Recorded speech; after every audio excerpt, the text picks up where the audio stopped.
Ерөнхий ивент итгэгч дэлхийн хамгийн нэмэгэн жив Baby Lab. Өөрийгөө хайрлая, Oxy. Сайн байцгаана уу Soul Lab-ийн үзэгчдээ, та бүхэндээ бид Soul Lab-ийнхаа шинэхэн дугаарыг хүргэж байна. За дугаараа эхлүүлэхээс өмнө уламжлал болсон зүйлсээ та бүхэндээ сануулъя хэлье. Хэрвээ Soul Lab-ийн маань шинэ дугаарыг цаг алдалгүй үзэх хүсвэл YouTube суваг дээр маань subscribe дараарай. Манай Soul Lab-ийн шинэ дугаар сар болгоны 10, 20, 30-ны өдрүүдэд ордог гэдгийг та хэд маань сайн мэдж байгаа. За мөн Soul Lab-ийн маань ерөнхий ивент итгэгч Dermatist-ээр баталгаажсан дэлхийн хамгийн нэмгэн жив Baby Lab ажиллаж байна. Мөн сар бүрийн охтын маш одоо чухал хэрэгцээг хангадаг өөрийгөө хайрлын ураатай Oxy брэнд хамтран ажиллаж байгааг дуулахад таатай байна. За бүгдээ хамтдаа шинэ дугаараа эхлүүлцгээе. За өнөөдрийн Soul Lab-ийн зочдоор Favey-ийн уран бүтээлчд болох Номин Жими нар маань өргөдөө ирсэн байна. За мөн өнөөдөр бидэнтэй хамт ярилцгаар их нарийн эмэгтэйчүүдийн үндэсний төвийн дотрын засгийн эрхлэгч хүүхдийн эмч Намын өргөдөө оролцож байгаамаа. Та нартай энэ өдрийн мэнд төргий. За үзэгчд маань хараад анзаарж байгаа ах гэж бодож байна. Бид энэ удаагийнхаа дугаар дээр шинэхэн залуу ээжүүдийг урьж оролцуулж байна. За тэгэхээр бид өнөөдөр ээжүүдийн маань, эмэгтэйчүүдийн маань хамгийн одоо чухал бэрхшээл болдог, асуумаар байдаг, мэрэгжлийн зөвлөгөө авмаар байдаг сэдвийг хөндөх болно. Энэ бол хүүхдийн өвчлөл, тэр тусмаа бага нярай одоо хүүхдийн дархлаажуулалт ч байдаг юм уу те. За дархлааг нь хэрхэн яаж дэмжих, эмийн зөв зохистой хэрэглээ. За ханиад том өнөө айхтар те. Их мэдчлэн олон одоо чухал сэдвээр ярилцах гэж байна. За хамгийн ихнийхээ асуултыг та хоёрын маань хүүхдүүд одоо хид хидтэй болсон. Номынхлаа ой гарцсан уу? Тийм, ой 3 сартай. Тийм. Манайх болохоор 3 сартай. 3 нэг насны зөрүүтэй юм байна шүү дээ яг. Тэр 364 хоногийн зөрүүтэй. Яг нэг нас арайчсан. Яг нэг нас болоход нэг хоногийн. Зөв. Тэгээд хамгийн ихний асуулт маань болохоор яг одоо дөнгөж шинэ ээж гэл тэгэхээр ингээл хүн болгоо ээж болохын хамгийн гоё мөч нь юу байсан бэ гэдэг ч юм уу тэгж асуудаг шүү дээ. Яг эсрэгээр нь ээж болсны дараа яг хүүхдтэйгээ ингээд хамтдаа цагийг өнгөрөөгөөд хүүхэд өсөж бойжхийн хэрээр хамгийн хэцүү, бэрхшээлтэй за зэнийг нь яг яах ёстой болоо гэж бодогдчихсэн тэр одоо бэрхшээлүүдээсээ манай үзэгчдтэй хуваалцвал ер нь гайхамшиг бол ер нь хөвчлэн шөнөөр л эхэлдэг гэдэг. Шөнөөр л эхэлдэг те. Ер нь яг хамгийн анхны тийм нэг амар хэцүү мөчн гэх юм бол хүүхдтэйгээ хоёулахна үлдэх тэр мөч байсан. Ягаад ч юм бэ амар айсан. Энэ нэг яг 5 дахь өдөр эмнэлгээс гарч ирээл ингээл амралтын өдрүүдээр гэрээр ингээл хүмүүс буужигнаа шинэ хүнээ хүлээж аваад тэг ингээл битэр чи хасарж ээж байгаа л нэгдэх өдөр болсон чи бүгд ажилдаа гараад явсан чи яг хоёлоо үлдсэн чи би энэ хүүхдийг яг одоо яах ёстой вэ гэл амар тийм айх мэдрэмж төрж исэн. Нэг юм ягаад чи айдас төрөдсөн. Тэгээ нэг төрсний дараа нөгөө даавар огцон мундаг гэдэг чийсэн тэрнээс болсон бах гэж бодсон. Тэгээд аваа нэг хүүхдтэйгээ харилцаад гайгүй болоод явж байгаа. Тэнгүүт л шин ингээд яг юун мэддэхгүй уйлах үнэхээр тэгэл хамт дагаал уйлна. Тэгэл олон шүндийг уйлж давж илаа. Тэгээ одоо бол бас манай охин харцангой хөрхөн том болцсон, шин сэрж мэрхэ болцсон болохоор бас аваа дээрдээ дутаж авчиртай тийм гэж болж байна. Болж хэлж байна. Тэгээ Жимигийн үед одоо бүтэн нойртой хонж бүлээн цагаа ууж эхэлж ийн арай эхлэх байна. Үгүй би дайжгүй. Тийм. Манай охин ч аим сайн охин. Ямар ч л хэлсэн шөндөө бол нэг тэгж олон сэрээл маяглаад авахгүй. Тэгээ сэрсэн ч гэсэн мөмөйдөл буцал шууд унтчихдаг. Тэгээ баг нэг уйлж мөйлдгүү. Ер нь айгүй тийм надад тохирсон айгүй айтайхан. Зантай хөөхд. Тэгээд тийм болохоор би яг ядарах мадарах нь бол арай гайгүй. Надад зүгээр хамгийн хэцүү байсан зүйл нь шарлалт талээсэн да. Тэгээ дөнгөж төрчөөд шарлалттай. Тэгээд дингүүт нөгөө яг тэр үеэр чинь би чинь 11 сар төрсэн болохоор нөгөө ханиадны одоо дэгдэлтийн үе чи яг тэр үед байсан шүү дээ. Тэгээд нөгөө эмнэлэгч орохоор бүр илүү их одоо ингээл ханиад төрөх магадaltaй эрсдэлтэй байсан болохоор гэрээрээ нөгөө нэг шалгах аппарат захиалаад тэг гэртээ шарж ирсэн байхгүй юу. Тэнгүүд нөгөө дөнгөж төрсний яраа чинь байнгын ингээд нөгөө сарвгандаг гэл хэлсэн шүү дээ. Тэгээд нөгөө шалгах аппаратанд чинь заавал нүцгэн оруулах хэрэгтэй. Тэгэл нүцгэн оруулангууд амар их сарвгана. Тэгэл ингээд нөгөө нэг аппаратанда би ингээд гар хөл хоёр өөрийнхөө гар хөл хоёрыг бас хамт шараад байгаа байхгүй юу. Хоёр гараа ингээд тавиал. Тэгээ ингээд шүн мөн 2 цаг хүртэл ингээд яг шарлагын аппаратанд унтуулж мунтуулдаг гэсэн. Тэр ер нь жоохон жоохон юм намайг жоо ядраасан. Тэгээд жоохон хэцүү. Тэгээд эмнэлэгт очиж чадахгүй очихоор ханиад нэмээд тусчвал юу тэрнтэйгээ хийсэн юм гэж бодоод тэгээд айгүйх нэг 7 хоног шахуу нойрг онсон да. Надад болохоор бодсон чинь тархины даралт байсан. Хүүхдийн том охин дээр маань. Тэгээ орой болохоор унтаж чадахгүй айгүй хуйлдаг. Тэгээ заавал тэрвүүлж босоогороо ингэж тэрвүүлжиж тэр хэсгийг санаж байна. Хоёр дахь охин дээр болохоор гидсний дүүргэлтийг санаж байна. Гидсний дүүргэлт бол бас үнэхээр одоо ядраасаа нэрээ үнэхээр хэцээсэн. Тэгээ тэр нэг юм Windy гэдэг нэг юм онжгороо хийж хий гаргадаг юм ээ. Тэр байл үнэхээр шиддэг үзэг мэднэ. Гайхамшигтай санагдсан. Өмнөөс нь ингээд дотроо уужраад тэ. Тэр ээжүүдэд маань яг шинэ ээжүүдэд маань ийм одоо асуудлууд байд юм байна. Шаарлалтын асуудал байна. Яг юунаас болсон мэддэхгүй ойлгох, гидсэн дүүрэх, тархины даралт гэх мэтчлэн ч юм уу те. Ийм асуудлууд байна. Ер нь одоо эдгээр нийтлэг асуудлууд нөгөө хүүхэд одоо хүн болж одоо яваагийн л процессыг том хэсэг байх тийм. Яг хүүхэд маань эрүүл байгаагийн ч гэсэн нэг хэсэг байхгүй юу? Одоо яг хэлж ш тийм ээ хүүхэд ингээ шүн яагаад байгаа нь мэддэхгүй уйлдаг гэд. Ерөөсөө яраа хүүхдийн уйлтын шалтгаан тодорхойгүй байдаг. Эмгэг уйлалт нь ямар байдаг вэ гэхээр ээж нар ингэдэг байхгүй юу? Гэртээ ингээл уйлаад байдаг. Эмчтэр очингуу зүгөрлөлцдөг. Тэр нь эрүүл байна л гэсэн үг. Үнэхээр өвчтэй хүүхэд магадгүй чихэн өвдөж байгаа хүүхэд бол бид нар дээр ирсэн ч гэсэн хажууд уйлаад байдаг байхгүй юу?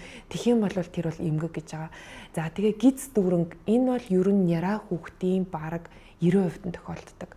Яагаад вэ гэхээр нөгөө нэг гидсний одоо 6 толгойд булчин гэж байдаг шүү дээ тийм ээ. Тэр маань бүрэн хөгжөөг байдаг. Одоо ингээд том болохын хэрээр энэ булчин маань ингээд бүрхээд ирэхээр гидс дүүрхэ болдог байхгүй. Тэр нь өөрөө хизээвэ гэхээр 3 сартаагаас эхлэх хөгжөж эхэлдэг. Тэр үед ингээд гидсний дүүрэнг маань засарч эхэлдэг. 3 сар хүртэл ерөөсөө л бараг дүүрэх ёстой. Ёстой л нөгөө гайхамшигтай виндигээ ашиглана. Эсвэл нөгөө нэг эмчнэр хэлдэг штэ хөхүүлээд хэлхрүүлээрээ. Хөхүүлэхийн өмнө доошоо харуулад нэг 10 минут байлгаараа гэх мэттэй. Тэр зөвлөгөөнүүдэд дагаал тэгэл шинээжүүд маань тэсгээс өрөөрөг байхгүй. Нөгөө нэг хэвлийн булчингаа бүрхэж дуустал нь бол гидсний дүүрэнгтэй бол яалтчгүй тэмцэж байгаа.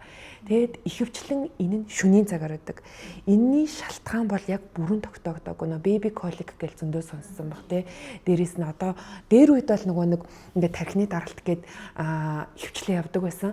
Сүүлийн үед бол арай нэг ингээд нөгөө шинжлэх ухаан хөгжсөний хэрээр baby colic гэдэг юм байд юм байна. Гидсэн мушаграад байгаа юм байна. Гидсэн дүүрээд байгаа юм байна. Тэрнээсээ болоод хүүхэд тавгуутээд тэр нь ихэвчлэн шөнийн цагаар байд юм байна гэдэг тогтоогдсноос хойш нөө тархины даралт гэдэг чинь өөр амар хүнд өвчин байдаг. Яг жинхэнэ одоо бүр ингээд даралт нь бүр ингээд одоо тэг гавлын дотоо даралт ихсээд бүр айгүй хүнд өвчин байдаг.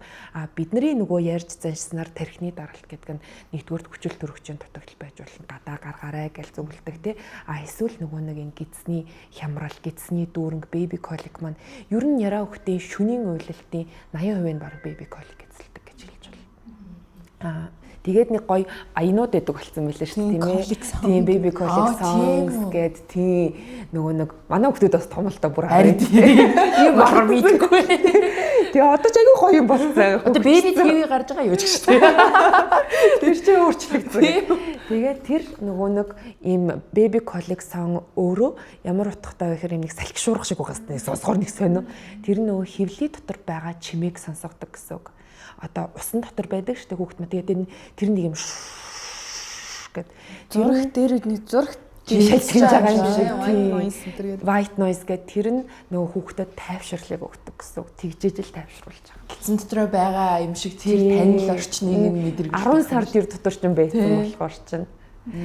Гэтэ ер нь нэг би тэгэж бодсон шүү дээ. Гидс дүүрдэггүй яг хүүхдүүд байдаг юм байлээ. Тэгсэн чинь дүүрэхгүй байх шалтгаан нь хий зайлгуулахгүй байх л одоо нэг юм одоо үндсэн одоо ингэ юм байгаа байхгүй. Тэнгүүд нөгөө нэг буруу хөвгөлтнөөс л ер нь ингээд хий зайлгаад тэгээд айгүйх гидс дүүрт юм байна. Тэгээд тийм болохоор зөв хөвгөлийн тулд эхлээд нэг төрхөөсөө өмнө нэг юм яг амар сайн амлуулж чаддаг хүнээр заалгаж маалгаж хийж яг ингээд зөв хөвгүүлэх юм бол ер нь ингээд хий зайлахгүй л тэр гидсэн дотор хий хуралдах нь арай бага. Тэгээд одоо хий дүүрхэн ч гэсэн бага байх юм байна. Тэгээд тийм болохоор бүр аль дээр үес шалтгаантай байлээ. Одоо жишээ нь манай охин бол би нөгөө нэг хөхний толгойгоо яг бэлдсэн ч гэсэн нэг сайн бэлдэж чадаагүй. Тэнгүүд хөхний толгой ингээд жоохон муу учраас одоо хүүхэд хөхөх нь одоо зөв хөхөх нь одоо ингээд чадахгүй. Тэгээ зөв хөхөж чадаагүй учраас нөгөө нэг бүтэн сайн сорч чадахгүй ингээд буруу хөхөөд тэгээд буруу хөхснөөсөө болж гидсэн дүүрж байгаа бол анхнаасаа хөхнийхөө толгойг сайн бэлдчих юм бол сайн амлуулаад тэгэл ийм гидс дүүрэнгүй байх бас боломжтой мэн гэдгийг ер нь бодсон. Тийм хүмүүс ер нь байгаа. Ялангуяа энэ нөгөө 90% тохиолдолд гэхээр цаана нөгөө 10% маань байж лэн сайн хөхний толгойтой хүмүүс байна те цаанаасаа зарим нь болохоор дутуу байна.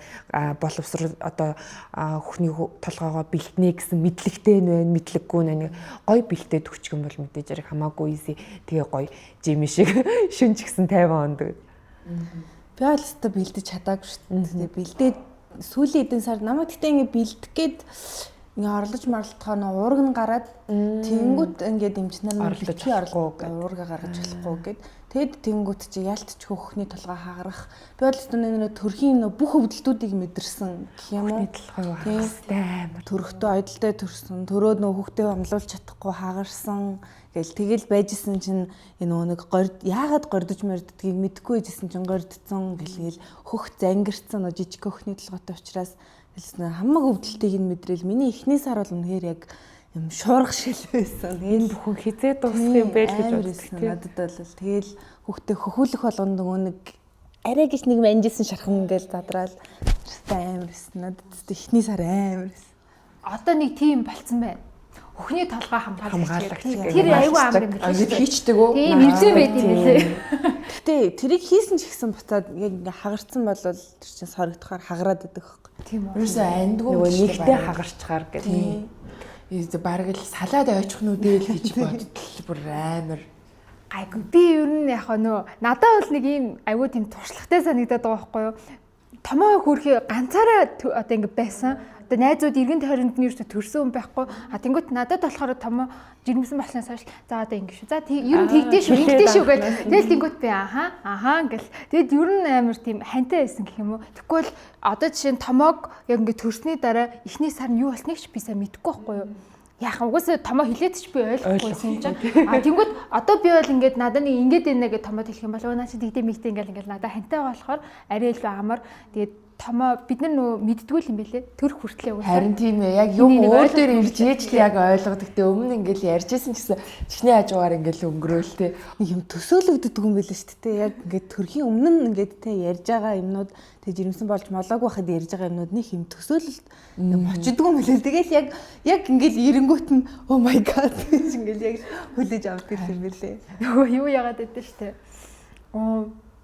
Мартцаа ингээ мартчих. Энэ ч гэсэн яг одоо эхний 6 сар ер нь мартнаа. Тийм ээ яг юу сайн ярьжсэн. За чи яа. Юу надад одоо бас эргээд яг хүүхэд нялхайсан үеигээ ботхоор хамгийн анхны нөгөө вакцин хийлгээл хэмлэг рүү авч яваал тариулаад хүүхдээ уйлуулах тэр бас айгу хэцүү санагддаг байсан. Тэгээ ер нь нэг тийм эмнэлэг рүү авч явах хүүхдээ эмчид үзүүлэх энэ төр ер нь айгу хэцүү мэдрэмжтэй байгаад байдаг те. Тэгээ бид нар яг хөө энэчнээс мэдээж дархлаажуулалтандаа бол сар болгон хамрагдах хэвээр эмчтэй үзүүлгээ зөвлөгөөгөө авах хэвээр. Гэхдээ яг одоо ямар үед өвдсөн байх гэд бүр эмчтэр яг аваачаад очих хэвээр байдаг юм бэ.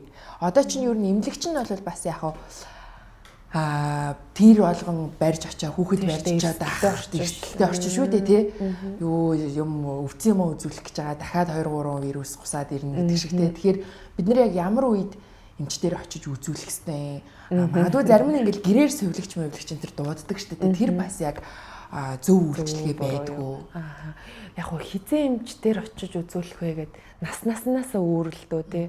Одоо жишээлх юм бол хүүхэд шарлалттай байлаа гэж сая ярьж штэ. Тэр үед бол одоо юм гоё юм хөгжөөд 360 аппарат маань гэртээ байдаг болцсон байх юм бол за үнэхээр за шарлалттай тохиолдол гэхэд 14 хоногоос дээшигээ шарлалт маань үргэлжлээд тавил заавалшгүй л эмнэлэг дээр орчих шаардлагатай. Тэр үед яадгүй гэхээр магадгүй энэ нөгөө ганцхан энгийн физиологийн шаардлалт биш ямар нэгэн цөсний битүүрэл ч юм уу те өөр шалтгаан байх магадлалтай учраас заавалчгүй одоо эмнэлэг дээр очиж эхойд харуулах ч юм уу те тийм шаардлага гэсэн. Ер нь наснаас өөрлөлтөө хүүхэд ханиалгаад байвал халуураад байвал мэдээж хэрэг хүүхдэд ямар нэгэн завир илэрвэл тийм ээ халууралт нь ялангуяа маш өндөр буюу 38.5-аас өндөр байх. За гүйлгэлээ гэхэд хоногийн гүйлгэлт маань 5-аас дээшээ байх. Бөөлжилт хоногт 3-аас дээшээ байх юм бол за 3 дотроо бөөлжлөө гэж бодоход арай нэг учиртай шинэ алталтанд орохгүй гэсэн үг байхгүй юу? Усаа ууж ивэл гэсэн үг. Тийм учраас 3-аас дээшээгээ бөөлчих юм бол жишээлх юм бол зайлшгүй эмнэлэгт очих шаардлагатай. 5-аас дээшээгээ усрахаг гүйлэг гэх юм бол зайлшгүй очих шаардлагатай. 5 дотроо бол учиртай. Ер нь бол тэгтээ 5 дотроо усаа ууж байгаа цагт учиртай гэсэн үг. За ханиалгалаа гэж бодоход ханиалга халууралт хоёр хоёулаа хавсраад шөнийн болон үүрийн ханиалгалт их байвал тэр онцгүй ханиалгалт гэж ер нь үздэг. Яагаад тэгэхээр ер нь одоо нөө шинжлэх ухаанд ингээд судалсан шүн үүрээр нэг юм өөр мэдрэлийн тогтолцоо идэвчдэг байхгүй юу? Ихэвчлэн одоо ингээд хүмүүс нас орлаа гэхэд ч гэсэн үүрээр явчихжээ хөрхий гэдэг. Тэгтээ тэр бүгдээрээ нөгөө мэдрэлийн өөр юм тогтолцооны идэвчдэгтэй холбоотой байдагтай холбоотой. Ханиалгалт ч гэсэн шөнөөр үүрээр байх юм бол тэр илүү эмгэг эмчит зайлшгүй орчих шаардлагатай ханиалгах шүү гэж үзэж байгаа. Зүгээр нэг одоо жоохон ус нь гоождөг ч юм уу тэр үед бол яг хэдүүлээ гэрээрээ хөрхөн асраад заавалжгүй тэр эрсдэлтэй эмнэлэг рүү очих шаардлагагүй л гэсэн үг тий. Эрүүл хүүхэд бол мэдээж хэрэг заавалжгүй дархлаажуулалтын үед очих шаардлагатай. Гэрээр ер нь бол дэлхийн нийт тэр чигээрээ гэрээр аль болох тариа хийхгүй гэл яатсан. Дээр үед одоо нэг манай хүүхдүүд үед ч айгүйх гэрээр тариа бичээд өгчдөг байсан. Гэхдээ ингээ бүксэнд нь тарьж өгдөг байсан. Ингээл нэг бол эмнэлэгт ороо олдохгүй тий. Одоо ер нь тэрнээс үүссэн эрсдэл маш их гарсан. Бүксэнд тариаснаас болоо буглах ч юм уу, халдвар орох ч юм уу. Тийм учраас тэр эрсдлийг үзээд аль болох гэрээр болвол би өөртөө тариа чаддсан штэ гэж зөндөө хүмүүс тэгдэг л дээ. Тэр амар осолтой. Тэрнээс болоод нас барсан тохиолдлууд айгүйх байдаг учраас тарианы асуудал яригдах байгаа бол зайлшгүй эмнэлэг дээр гэсэн л дээр. Тэгэхээр нөгөө эмнэлэг дээр очих шалтгаанууд маань наснасаа бас жоохон өөр болоод эхэллээ. Би бол нэг бөөлжүүл юм бэл очихвол. Би бас яг одоо жимийн шиг төлөвлөж хийж байхгүй. Хүүхдтэйгээ аюух чаагнадаг. Тэгэл ингээл нэг жоохон янз бүрийн ингээл юм болонгууц зэрэг л нөгөө дур мэдчихдэг ч л хөрс авч үзүүлээ гэж юусаа тэгээд. Гэтэ зөвлөдөө. Уг нь бол яг одоо яг эмнэлэг амар байгаа. Ачаал амар яг нэг ер нь баярын дараа Монгол улсад эмнэлэг хамгийн ачаалт байдаг. Шинэ жилийн дараа, цагаан сарын дараа, наадмын дараа одоо өөрчн арай нэг том тэмдэглэл хийсний дараа гэдэг үү тий. Тэгэхээр тэр үеүүдэд бол эмнэлэг өөрөө амар эрсдэлтэй орчин л болчихлоо л доо. Тэр баярын дараа эмнэлгийн ачаал ихсээд байгаа нөгөө халдвар хамгааллын дэглэм алдагдсанаас л ерөөсө болоод байгаа юу тий. Би уг нь ингээд саяхан өөрийнхөө юун дээр ч гэсэн ингээд цагаан сарын өмнө барих дэглэм гэд ингээд оруулж байгаа байхгүй юу. Гэтэ хүмүүс хэрэгтэй мэг жоохон баг үздэг гэж. Тэгээд тий яра цагаан сарын дараа гидсний халдвар төвч амар ихсдэг. Яагаад гэвэл бид нар айлд ороод хизээч гараа угаагаад бууз иддэггүй л байхгүй юу? Ер нь тийш. Шууд ороод золгоо суудаг шүү дээ. Нөгөө мөнгөтэй гараараа золгочоод буузаа гараараа идэл одоо л ингээл эмнэлэг битүү гидсний халдвар төвч юунаас одоо ингээд яах нь хөвчлэн л нянгийн гаралтай болчихж байгаа байхгүй юу? Нянгийн гаралтай гэдэг нь бохир гарыг эсвэл хоолны хордлого байж болно. Тийм учраас цагаан сарын үеэр ууг нь одоо жишээлх юм бол яг үнэхээр мундаг ээжнэр байдаг л та дандаа санитол авч яваад галс хүүхдийн гарыг ариутгаад ч юм уу ядаж тэгээд ч юм уу бууз идэг. Тэгтээ нөгөө энэ том баярын үеэр бидний нэг соёлд арай болоогүй юм шиг байгаа. Айл болох айлд ороод ядаж гараа угаачаад бууз идвэл хамгаална л гэсэн. Би тэр үед сонсч байсан шүү дээ. Ковидоор бидэд амар ариун зэрсэлтэй байсан да. Тэр үед ковидоос бусад халдвар төвчин бараг байхгүй болсон гэдэг шүү дээ. Тэгэхээр хүн ууг нь хичээл болдог байхгүй. Өрсөн сэргийлж болдог байгаа байхгүй. Тэгэл ковид байхгүй болол өөр өвчин байхгүй юм шиг зүгээр ингээл за гэл маскач зүгээ болол гараач угаахаа болол гэрээч тий. Йоо бүр хүн орж ирэх чил өөдөөс нь санитал гараад байдагсэн шүү дээ. Зовцод уудаг гэж яриад. Үүднээс нь компьютерт тайлуулаад. Яг над маска нана тайлч хаяа. Бөө юм бол дэс. Яг л уг нь тэр дэглэмийг баримтлал мэдээж яг халдаа. Гэхдээ яг халдварт өвчнөд бид нэр өртөн яа тэгэхээр бид нар вакуум орчинд байхгүй. Одоо бид дөрвийн хажууд ч гэсэн ямар нэгэн ханиадны вирус зөндөөл юм байгаа тий. Тэрийг тархлаагаараа тэмцээ гараад ирж байгаа. Гэхдээ тархлаа суларсан нөгөө хүүхдүүд маань тархлаа бүрэн гүцэд хөгжөөгүй учраас ер нь яг хүүхэд жилдээ нормал 3-аас 4 удаа заавал ханиад хүрдэг гэж үздэг. За 2-оос 3 ч юм уу. Тэгтээ тэр нь зүгээр хөнгөнийг жоохон ус гожоод ингээд юу очдаг. Яагаад тэгэхээр бид нар вакуум орчинд амьдраагүй байхгүй. Гэтэл тэр ханиад маань одоо уушгины хатгаа болоод хүндрээд ч юм уу тий. Тасралтгүй халууралт 3 хоног үргэлжлэх ч юм уу. Тэгээд ирэхээрээ хүүхдэд айгүй муу. Түүнээс биш зүгээр нэг жилдээ нэг хөрхөн ч байх те. Хаврын ханиад хүрээд идгээд ахам бол тэр уг нь л санаа зовх юм биш. Одоо нэг юм байна л да. Одоо нэг би бас ингээ ээж болсныхоо ардаас халдвар хамгааллын дэглэмийг маш сайн мөрддөг хүн болсон одоо тэг гэртээ бас ингээл байнгын ариутгагч байлгадаг ч юм уу те.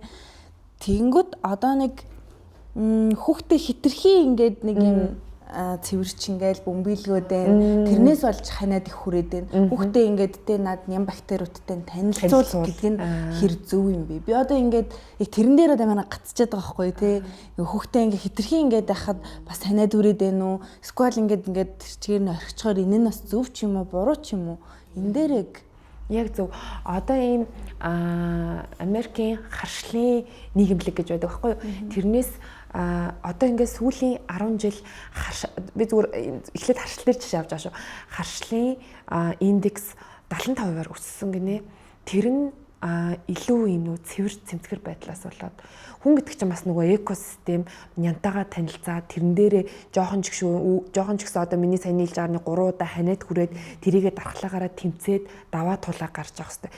Хитрхи цэмцгэр байснаас болоод харшил өөрөө бас ингээ ихсдэг болцсон гинэ. Яг тэрнтэй ижилхэн одоо жишээлх юм бол зарим нэг хүүхэд ингээд цэцэрлэгт яваалахаар нөвдөхгүй байдаг шүү дээ. Бүр ингээл яваалаад яваал нөгөөдөл чинь ингээ заваараа л орг байгаа л гэдэг. Гэтэл бүр ингээл хайрлалах тусам цэцэрлэгт нэг хоног өгөөгүй юу ячдаг, өвтчдөг хүүхэд байдаг. Тэр нөгөө анх яаж өсгснөөсөө илүү энэ яг шинжлэх ухаанд нотлогддог гэсэн миний нэг 10 жил эмч хийсний үндсэн дээр харахаар ингээ багаас нь бөөцөлдсөн бол яалтчгүй бөөцөлөгдөж байх юм бэлээ. Гинт бөөцөлжсэн хүүхдийг мачигээд орхичих юм бол тэр угаасаа дийлэх чадвар нь айгуу сул болчиход байдаг. Тэгэхээр багаас нь бүхэл юмний нөө тунгийн тааруулах хэвээр л гэдэг л яг уу хаяа нэг шороо мурон дээр унах бол байх л хэрэг штэ тий. Хаяа нэг жоохон тэгэл тэрэн дээр өвдөхгүй даваал тэрийгэ туулаад байвал бас хитрхи ингээл ерөөсө нэг юмд хүргөөгүй юу гарын ингээл нөө хэвийн микрофлора буюу хэвийн бактери устгаад байж болохгүй л дээ. Би тамаас яг асуучихсан хүүхдээ нөгөө хэр өлчөр өсгөж байна гэж тий. Хүмүүс ч нөгөө нэг айгүй хилдэг штэ жоохон юм өлчөр жоохон юм юу байх хэрэгтэй гээл тий.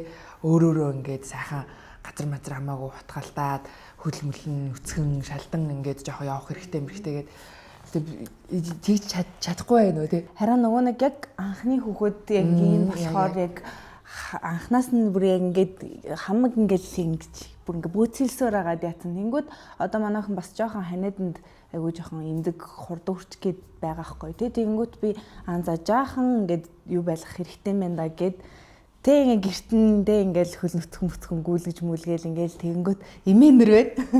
Хой готлын нөмсөг хүү болохгүй наадхаа гэл. Тэг ээжтэй нэг загнуулсан. Би тэгээд нэг яах гэсэн чинь одоо нэг гайгүй ингээд жоохон би энэ өлчөр болгох хэрэгтэй ах гэж бодоод байсан чинь наадхаа 100 хий. Загнуулсан.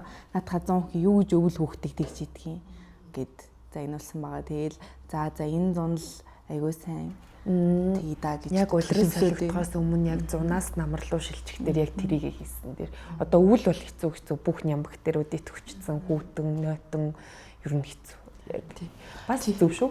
Тэр нөгөө хүнд байх ёстой өөрийн нөгөө нэг бактери одоо юу гэдэг те тэр юмнууд ингээд хитрхи цэвэрчээс болоод арилгаад байна гэд би өөрөө яг тийм кейсийг яг туулсан байхгүй нөгөө яг жинхнээсээ хүүхдээ юу л байрна тавих болгонд нь гарын угаадаг. Тэгээ нөгөө хоёр хүүхэд ч гэсэндээ яг тэрэндээ өөртөө сураад хүүхэд ч сүултээ гар нэг юмд хүрчглээрээ л ингээд эхэлт юм л шүү дээ. Тэгэл өөрөө явж угаагаад тэгээ нөгөө угаах болгондоо safeguard-аар ч юм уу юугаар ч энэ team савнгаар угаад ч сүултээ нөгөө хумс нь ингээд идээлээд ганц уруудаад. Тэг ингээд амарлаа. Тэгээд үзүүлсэн чинь ер нь бол ингээ нөгөө арсан дээр байх хэвээр бактери байхгүй болчингууд зэрэг нөгөө пигмент нь аюун юм алдагдаад тэр нэг орчин нь алдагдчихтэй юм шиг байна тий. Тэгээд өөр гадны юм орж ирэнгүүт зэрэг тэрэнд амар эмзэг болоод торхноо ингээд арс өрсдөг болоо тэгээд ганц уруудаж муруудаад ингэдэг гээд тэгээ бүр зөндөө олоодаа манай хоёр хүүхэд ганц уруудаад шааруулж маруулаад тэгчихсэн байхгүй. Тэгээ бүр ингээ юмд хүрхлээрээ л ингээ угаасаар агаад тэгээ сүүлдээ гараа нэг бити уугаа гэдэг байсан. Төгөөд даруулж байгаа. Тийм бий. Тийм байдаг шүү гэж. Үгүй би бол тэгтээ ус амар юм хинэггүй гэж. Ерөнхий ивент итгэгч дэлхийн хамгийн нэмэгэн жив Baby Lab. Бидний хамгийн сайн найз Baby Lab. Учир нь өдөрж шөнж хуурай таатай амрах боломжийг олгож хөвөн мэд зөөлөн гадаргуун агаарын урсгалыг чөлөөдөө нэвтрүүлэн шингэнийг хормхон зур шингээхээс гадна хүүхдийн биед тав тухыг мэдрүүлэн хүүг дээд зэргээр хамгаална. Тэр харааж өгдөөг инээмзэглэн угтахад туслах бидний найз Baby Lab. Томоцсон бараг мэдж байгаа тий. Би бол ерөн одоо хүртэл манай хүүхд өвлжөнгөө л амьсах байла. Тий. Ер нь анханаас нь тэгсэн болохоор айгүй зүгээр. Одоо би нөгөө анханаас нь л ингээл нэг жоохон салхиан гот ч нөө манай хоёр ээж чинь ингээд нэг юм амар тийм хүүхдийг ингэдэг гэд ингээ хэлсэн. Яг ингээд бүр ингээ уламжлалтад ирсэн ямаараа ингээ явцсан. Тэнгүүт чи орчин үед чинь нэг хөлийн жоохон ингээд салхи цэвэрлүүлээд байлгаж явах ёстой мөстэй болцсон. Би болохоор анханаас нь ноосон байтаг өмсүүлээл ингээл ингэсээр агаад одоо нэг жоохон даарж марахаар хурдан ханаа төрчих гээд тэгэд ингээд жимигийн очингууд цонхон онгорхой тэнгүүд хүүхд чинь daарлаа штт гэх тэнгүүд ингээ бэжлээд гэж тэгээд тэгээд тэнгүүд би яг ойлгосон байхгүй анханаас нь л ингээд дасгах хэрэгтэй байсан юм байна. Юу би бол гэтээ манай ээж аав нарчсан бас өөдөөс тэгсэн л дээ. Адилхан л бас хүмүүс шүү дээ. Тэгэл хүүхд дараал хүүхд арай сэрүүдүүлээд байгаа юм шүү гэл тэгэл би тухайн үедээ за гэчихэл тэгэл гарангууд игээ сонгоолгол угаасаа тэрийг харахгүй байгаа юм чи яах вэ би өөрөө л харж байгаа юм чи тэгэл би бүр ингээд боди модтэй ерөн өдөртөө аль болох нэг ингээд хөл мүлийн гоё наранд ингээд байлахыг гэж одоо тэгэл аль болох нар дагуулж тавиал тэгэл хөл нөцгөн тэгэл чихмэх ерөөсө боогоогүй толгойн зулаагаар малгаач өмсөглөөгөө тэгээд угаасаа хүүхд чинь зулаанаас салхилж явах хэрэгтэй гэдэг. Тэгээ одоо бас манай одоо үеийн ээж нартай бас нэг найз байна л да. ChatGPT гэдэг найз. Тийм байна тий. Тэгээд тийм найзтай болсон. Тэгэл ерөн төрснөөс нь хавуулаад нэг тиймэрхүү юм аяг судлаад тэгээд одоо Солонгос Япондос хүмүүс яад юм тий. Би нэг манай хоёр нэг Солонгос сурдаг. Тэгэл асуунгууд өдөр чинь нэг сонир хүүхдээ хоолоноос нь л ингэж нөгөө ингээд бигэндэг. Тэгээс хөл нэгцэх ингээд байж байгаа.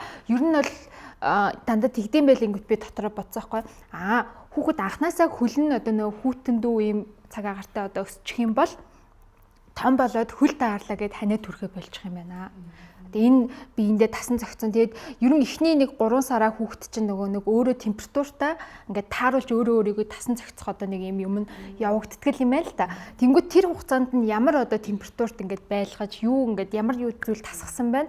Яг тэрийгээрээ ингээд ер нь өсчдөг гэж ингээд ChatGPT-гээс сонсоод чат найз маань яриад тий манай чат найз маань яриад тэгээд ер нь бол аль болох ингээд агаарт тэгээ би чи өдөртөө нэг 2 цаг нэг цаг гарамаар бүх цонхнуудаа дийлгэж агаад охиноо үлгэдэл нэг орон дээр тавиал унтуулцдаг. Тэгэхгүй бол одоо нэг өвлийн цагт хамаагүй удаан гадаа гарах юм бол нэг жиндээ та санаа төрчих гэдэж магадгүйгээд гэртээ дудлаахан нөхцөлд сайхан агаараар олж унтуулаад тэгэл явж л байна. Гэтэ угаасаа нөө өөрөө бас жоохон хайн гүн болохоор тэр нь ч надад амар л. Тийм ээ тий. Тэгээд хамгийн анхны ханаа төрөх хэвээр амар зүс шүү дээ. Надаас болол өвдчлөө гэл. Яг ээжүүд яг өөрсдөө тэгж буруудаг тий. Би сайн арчилж чадахгүй өвдөгчлөө гэл. Тэгээд яг хаа ингээ тийм хямралтай явж хаад өмнө нь бас ээж болсон нэг найз мэдд орж ирж шүү дээ. Тэгэнгүүт зүгээрээ найзаа хүүхэд угаасаа ханаа төрдөг шүү. Угаасаа л өвддөг шүү. Тэрийг ингээ ягаараа гэх тэнгүүд арай нэг за угаасаа л нэрэл ерөөсөө ханаа төрөхгүй хүүхэд гэж юу ах вэ гэж бодвол тэгэл одоо ханиадтай ч одоо нэр үзэж тардаг даа. Тэгэл одоо тэгээд нөгөө нэг юуны талаар хүүхдийн дархлаажуулалт одоо яг витаминаар дархлаажуулвал илүү сайн уу? Эсвэл одоо нөгөө уламжлалт аргууд байгаа даа шүү дээ. Тэгээ ясны шүлэнд оруулах, яс ийсэн юмд оруулах, аль нь одоо илүү сайн дархлаа гэж. Эсвэл аль үлрэлт нь алийг хийх хэрэгтэй. За эхлээд нөгөө ChatGPT гэдэг гэсэн шүү дээ. Тэрэн дээр ер нь одоо хүмүүс маань ингээд нөгөө хайлт хийхдээ ялангуяа анагаахын юм хийхдээ анагаахын нотлогоон цорилсан гэдэг үгийг хайлт болгоныхаа ардталд нь заавалжгүй оруулаарай. Тэгэх юм бол яг нөгөө албан ёсны яг нотлогоон цорилсан гэдэг үгөөрөө анагаахын яг нөгөө нэг судалгаагаар батлагдсан юм байдаг байхгүй юу? Тийм учраас одоо жишээ нь юу гэх юм одоо хүүхдийн шаарлалт тэд байна зөв хариултыг нотлохын цорилсан дээр үнэлж өгнөөч гэдэг юм уу дандаа тийм юм оруулах юм бол илүү сайн мэдээлэл гарч ирдэг шүү. Бас тийм дархлаа яг энэ бас ингээд эм чимчээс л болд юм шиг би жишээлх юм бол өөрөө би ч гэсэн бас ээж бивэ жоохон 18 9 ээж болж байсан аахгүй одоо манай хүүхдүүд том. Тэгээд ер нь одоо бүр дэлхийн нийтээрээ ч гэсэн хүүхдэд зайлшгүй витаминд ордог витамин зөвхөн 2 байдаг. А болон D витамин байдаг. За D витаминыг бол угаасаа 14 хоног хүүхд төрөөд 14 хоногоос агсуулээд нөгөө бүс нутгаасаа хамаарад D-ийн тун өөр байдаг. Магадгүй Америкт илүү нарлаг бүстэй газар тэр D-ийн тун 200 байж болно. За одоо Шведэд 1000 ч байд юм уу те. Монголд бол одоо өмнө нь 500 байсан бол одоо 1000 болцсон байхгүй юу? Яг зүгээр л энгийн тун нь гэсэн үг. Тийм энгийн өндрийн тун 1000 гэсэн үг. Энийг нөгөө нэг замбраагүй бас үлээд ихсгэж багсгаад байдаг болсон. Ялангуяа энэ одоо тэр улсаас ирсэн сайн D гэсэн гэдэг юм уу. Тэр нөгөө улсад зохион бүтээгдсэн D маань одоо бусад улс бол бүр амар гоё хөгжсөн шүү дээ. Тэ яг өөрийнхөө улсад зориулаад D витамин гаргацсан байгаа гэсэн үг байхгүй. Жишээлх юм бол Германд яагаад 400 юм уу 500 таа байдаг вэ? Германы бүс нутагт угаасаа 400 юм уу 500 л хүстэй хангалттай. Гэтэл манад бол 1000 болчихж байгаа байхгүй юу? Тэр нь яг ингээд нотлогдсон нарны нөгөө тусгал мусгал энэ дээрээс хамаараад. Тэ нар марнаас хамаараа тий. D-ийн тунг 1000-аас ихсэхээр болох юм бол аль болох шинжилгээ өгж байгаад л ихсэх бол зүгээр нөгөө хөлрөөд байна гэдгийн тунг нэмж болохгүй. Витамин А бол бас зайлшгүй шаардлагатай 6 сартай 6 сар тутам өгч болно. Эсвэл 3 сар тутам зүгээр гадуур худалд алагдаж байгаа аагаа ууж болно. Гэхдээ ер нь 6 сар тутам альбиесаар өгж байгаа аагаа уулгахчвал зүгээр 6 сар хүрэхээр нөгдөг байхгүй юу? 6 сар 12 жижиг улаан капсултай тий. Тэрийг бол Тэр жоохон байхад бас өгдөг байсан тий. Өгдөг. Тасан басан гэдэг нэг юм. Тасан аа тий тасан нэг гоё иддэг байсан. Тэр одоо хит хүртэл ер нь 2 нас хүртэл. 2 нас хүртэл. D-ийн маань тун өмнө нь 2 нас хүртэл байсан зайлшгүй хүн. Одоо ер нь бол 3 нас болоо бас сунгагдчихад байгаа. Тэгэхээр ер нь миний хувьд би өөрөө хүүхдүүдэд юу гэж зөвлөдөг вэ? Ээж аваадад юу гэж зөвлөдөг гэхээр DA2 бол өгчгөө. Бусад нэг амар гоё ид шидтэй гинт нэг витамин гарч ирээл гинт хоолнд оруулаад гинт тархлааг нь дэмжиж юм ер нь л байдаггүй. Нойр хоолороо сайн байх юм бол ёстой л саяны уламжлалт аргуудаараа тойгны шүл хэдийн шинжлэх ухаан чухалч гэсэн бас манай Монголын ард түмэн ухаантай шүү дээ тий. Ясны шүл мөл бол өвдөөгүй хүүхдэд амар зүгээр. Гэтэл өвдсөн хүүхдэд нөгөө ганганд оруулах, юунд оруулах вүлээ зөндөө аргуудаа байдаг. Өвдсөн хүүхдэд энэ аргууд димээ ер нь уламжлалт аргууд. Өвдөөгүй эрүүл хүүхдүүдэд уламжлалт аргаараа тархлаа дэмжих нь илүү зүгээр. Тэгэл DA-гаа өгвөл нойр сайн, хоол сайн, мах ногооныхоо зохицолтолгоотой байхад би л 2 хүүхдэдээ өөр битми амьдралдаа өгч үзээгүй DA-гаас өөр. Тэр яг нөгөө хоолнд оруулдаг витамин гэдэг тий. Тэр бас байдаг шүү гэж. Байдаг шүү. Тэгээд бор хоолнд ороод яхаа нөгөө бор хоолоо дуртай иддэг хүүхдээ, дургу иддэг хүүхдээ нөгөө ингээ мэмэл үнгээд иддэг хүүхдүүдээс байдаг шүү дээ. Ингээд ерөөсөө хоол идчихгүй байх ингээл тий. Нэг бол ингээл хоолнд орсон ч гэсэн гурилал идээд мах ерөөсөө идэхгүй байх энэ хүүхэд хоолнд муу айгүй хэцүү. Айгүй хэцүү. Тэгэнгუთ чинь яг тэр хоол энийг идсэн чинь энэ витаминийг өгсөн чинь хоол аягүй сайн иддэг болсон шүү дээ гэдэг үгч яг ээжүүдэд яг ажиллаад байгаа. Тэгэхээр чи одоо тэр ер нь одоо хүүхэд хоолнд дуртай байх, дургу байх тэгэл нэг тодорхой нэг бүтээгдэхүүнийг сонгож илүү их хэрэглээд байна өөрөө те. Юу гэдэг одоо дандаа л борцгол идэх гээд ахын юм нэг бол хоолны гурилын л идээд байна. Нэг бол махыг жажилж агаад шимгүү болохоор нь хайчаад байна юм уу те. Эднэр ер нь яг нөгөө бидний одоо дөнгөж төрснөөс нь хойшоо хөхүүлээл ингээл өсгөж боожуулж байгаа дадлаас хамаарад байна уу? Нэг бол одоо хүүхдийн цаад өгөгдөл байгаад байна уу? Ер нь бол дадал, гений, өгөгдөл бүх юм нь орж байгаа л доо. Ялангуяа нөгөө нэг яг хүүхдийн бас онцлог байж болно шүү дээ. Яагаад витамин хөр хүүхэд хоолнд дуртаалаад байна нөхөр витамин хөр бодис салцаараа ирчимждэг байхгүй юу? Тэгэхээр илүү нөгөө хурдан өлсөх мэдрэмж өгдөг гэсэн үг. Тийм учраас ингээ хоолнд ороод байдаг. Ер нь одоо энэ мультивитаминууд байдаг шүү дээ тий зөндөө хоолн байгаа. Тэдний найрлагууд ер нь л төстэй байгаад байдаг. Яг нэг хоолнд оруулдаг бодис гэж байхгүй юу? Хоолнд оруулдаг юм байхгүй. Бүгдээрээ A, B, C, одоо A, B, C, D витаминууд бүгдээрээ агуулгдсан. Жохон тунгуудаараа л өөр байгаад байдаг. Одоо жишээ нь B-ийн тун арай өндөртэй витамин илүү ураг тархиндаач гэдэг юм уу тий. А-д-д байх юм бол илүү нүд мүдэндээ ч гэдэг юм. Нэг тэрүүгээрээ л өөр байгаад байдаг. Гэхдээ бүгдээрээ бодис салцыг сайжруулдаг учраас нөгөө нэг алсуураа хүүхдийн хоолны туршлагыг айгүй хөрхөн нэмээд өгдөг. Гэхдээ хамгийн гол юм ерөөсөө л амьдралын хэв маяг л чухал л да. Нөгөө мөмөө үлгээл ах юм бол хоолны аппетит нь бураал байна гэсэн үг. Одоо 3 настай яг 3 настай хүүхдээ би хөхнөөсөө гар гэж байгаа юм биш. Гэхдээ хөхийн нараа багасгах ч гэдэг юм уу. За мэдээж эрэг нөгөө чихэр өгсөн хүүхэд угаасаа л ичихгүй штэ нөгөө нэг цадсан ийм төвөнд очичоод байдаг учраас цадсан гэсэн мэдээлэл очичоод байдаг учраас хоолнд дадварг бол. Тэгэхээр ерөөсөө л амьдралын хэв маяг л айгүй чухал л та. Ялангуяа эмнэлэгт ингээд тэгээд бас хүүхэд ихтэй айгүй сонио. Бид нар ингээд гүйлгэж байгаа хүүхдүүдийг хаяа бид нар аваад хоолдог байхгүй юу? Ээж нь юусоо өгч чадахгүй байна гэж бантан ингээд. Тэгээд бид нар хөр идээд идэгий. Тэгээд ээжигээ бас илэг ирээд шүү дээ. Харин тий. Гэтэ хүүхэд ингэдэг биш үү? Надад нэг тэгж санагдаад байсан байхгүй юу? Одоо ингээд надад одоо миний бие хүртэл надад юу дутагдаад юм би тэрийг ингээд илүү хидмээр санагдчихж байгаа юм шиг надад ингээд санагдаад байдаг байхгүй юу? Тэгээд тэгэнгүүт хүүхэд ч гэсэн өөрийнхөө одоо бид юу илүү одоо ингээд дутагтаад байна. Тэрийгэ хоолноосоо идэх тэр хоолндоо илүү дуртай байна мэн гэж байх уу? Яг тийм ботлогдсон юм байхгүй. Тийм үү те. Тэгэл чихрэн заримдаа ингээд эмээгээ харахаар л хоолыг амар сайн иднэ. Тэгэл эмээ миний охинд хоол өгөөгүй юм та нар гэж. Тэгээд тэнгүүд бас яг тэр нэг ээж аваагаа илэг барих гэдэг юм бас байдаг юм шиг байна. Яалч нэг ихлээд идэв шиг байгаа юм. Эмээгээ орж ирэхээр л зүр эмээтэйгээ уралдаал хоол идэх гээл тэгэл эмээгийнхаа нүрээр хоол олж идлээ юм тэгэл манай. Тэгэл нэг гэртээ идэхгүй байжснаа цэцэрлэг дээр айгүй сайн иддэг штеп гэж багш нар байгаад байдаг байхгүй юу. Өө аль хүүхдэд хараа өөрөө наацтай янз идэж ийн гээл те. Скол нэг айлт мэлд очингуутлаа али хүүхдийн бантан гэмээр амар идэж байна. Гэртээ юу ч идэвлээгүй юм шиг те. Энэ сэдв надаас ч хол. Одоо жишээ. Мом гэснээс хараа яг асуу гэж дээ. Түрүү нөгөө Томо бас ярьж штэ. Нөгөө ерөөсөө хүн горддаг гэдэг юм мэдгүй байж байгаа. Тэгээд өөрөө гордсон гэд те.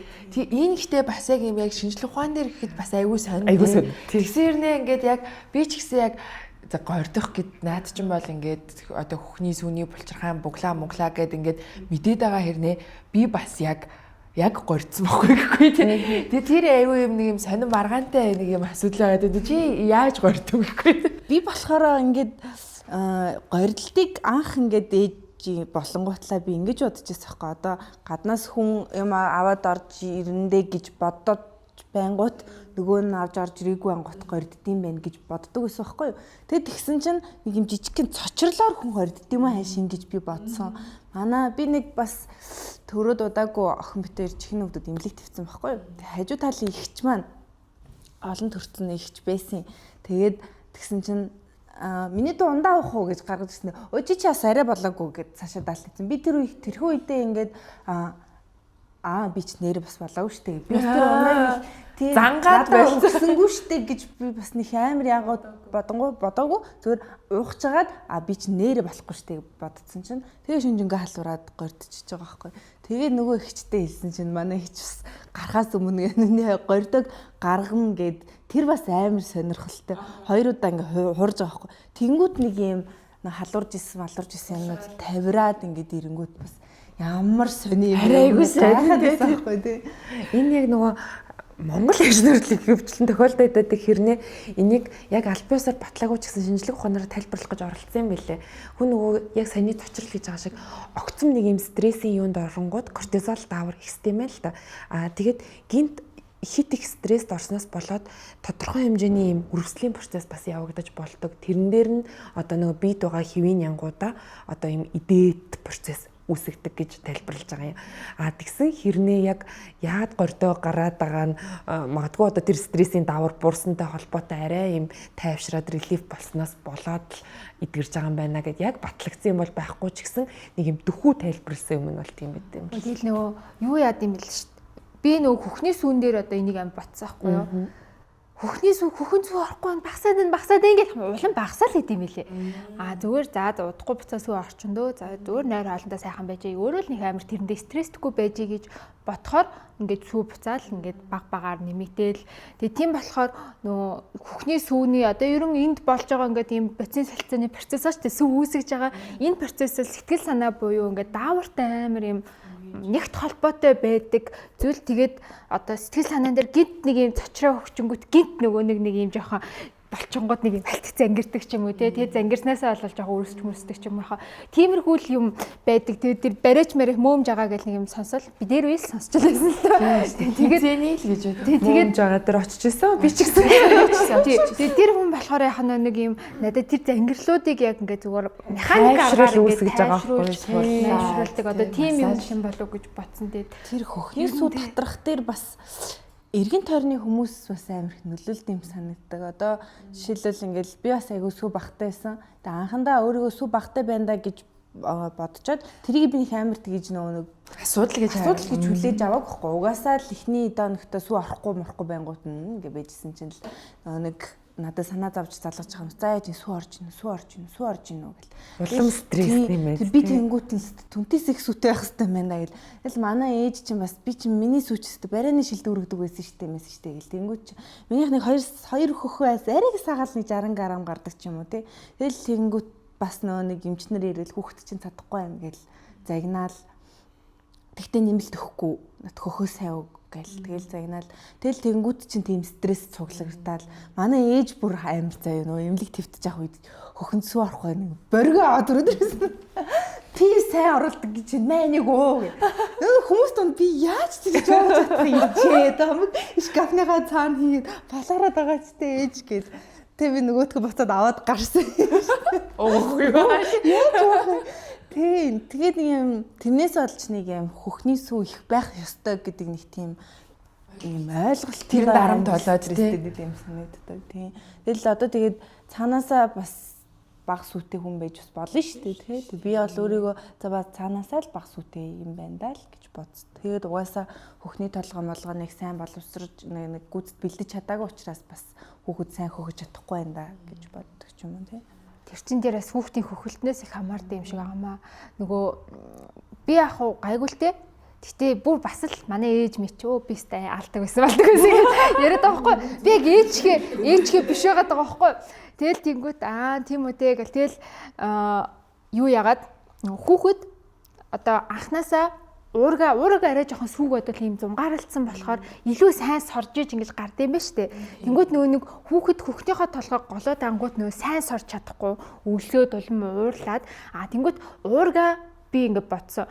Имлэг дотор уурга саачих хэрэгтэй байна гэж ирсэн. Саажаал малтараа юм билээ. Тэгээд нэг арай жоохон сүүн хурдан ороод тэгээд хүүхэд нөгөө нэг илүү сайн иддэг болоо. Тэгээд нөгөө хэр сайн идснийхаа хэрээр л буцаж сүү ингэж орох одоо юм тавтамжтай юм чин.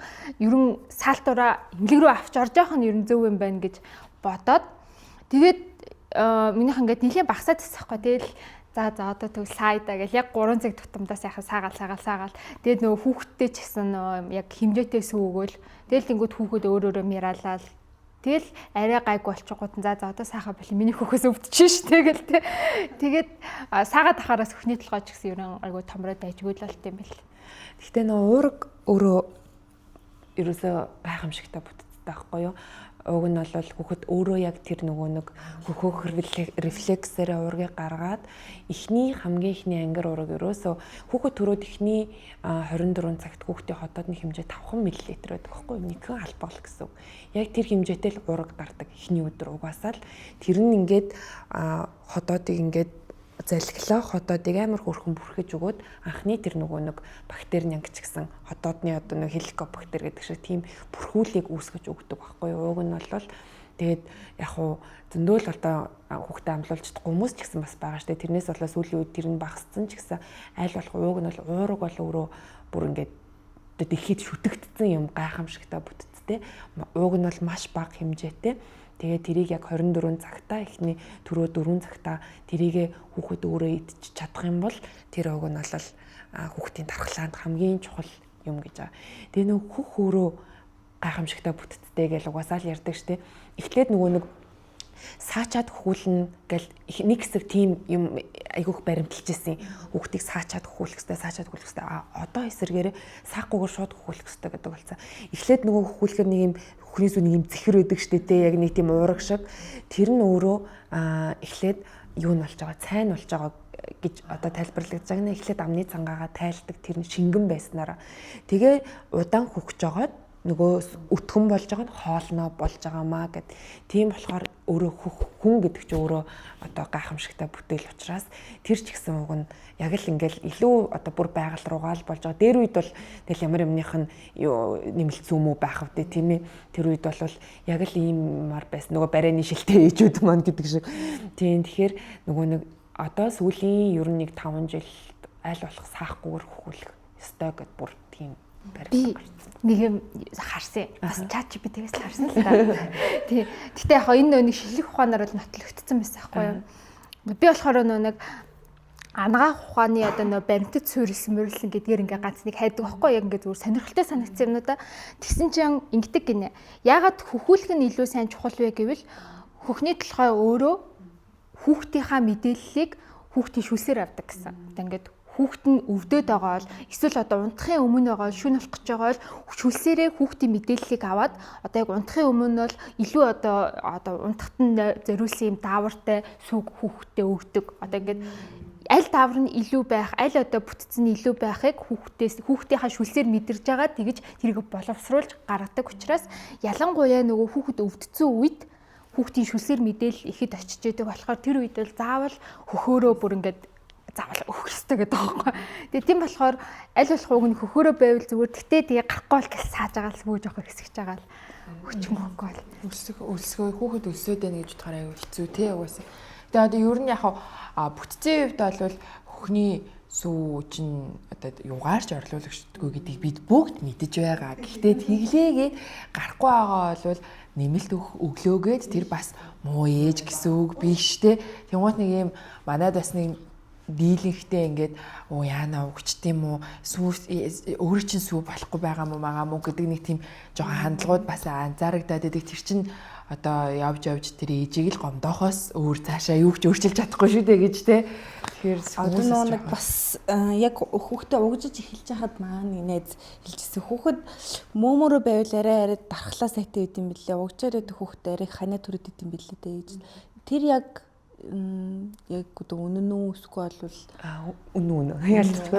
Одоо сая нөгөө хэлсэн шүү дээ ялцчихгүй хүүхэд танай турах үед хөхнөөс гайхамшигтай бүтцтэй болохоор дархлаа нэмийг ялцчихгүй л яадаг.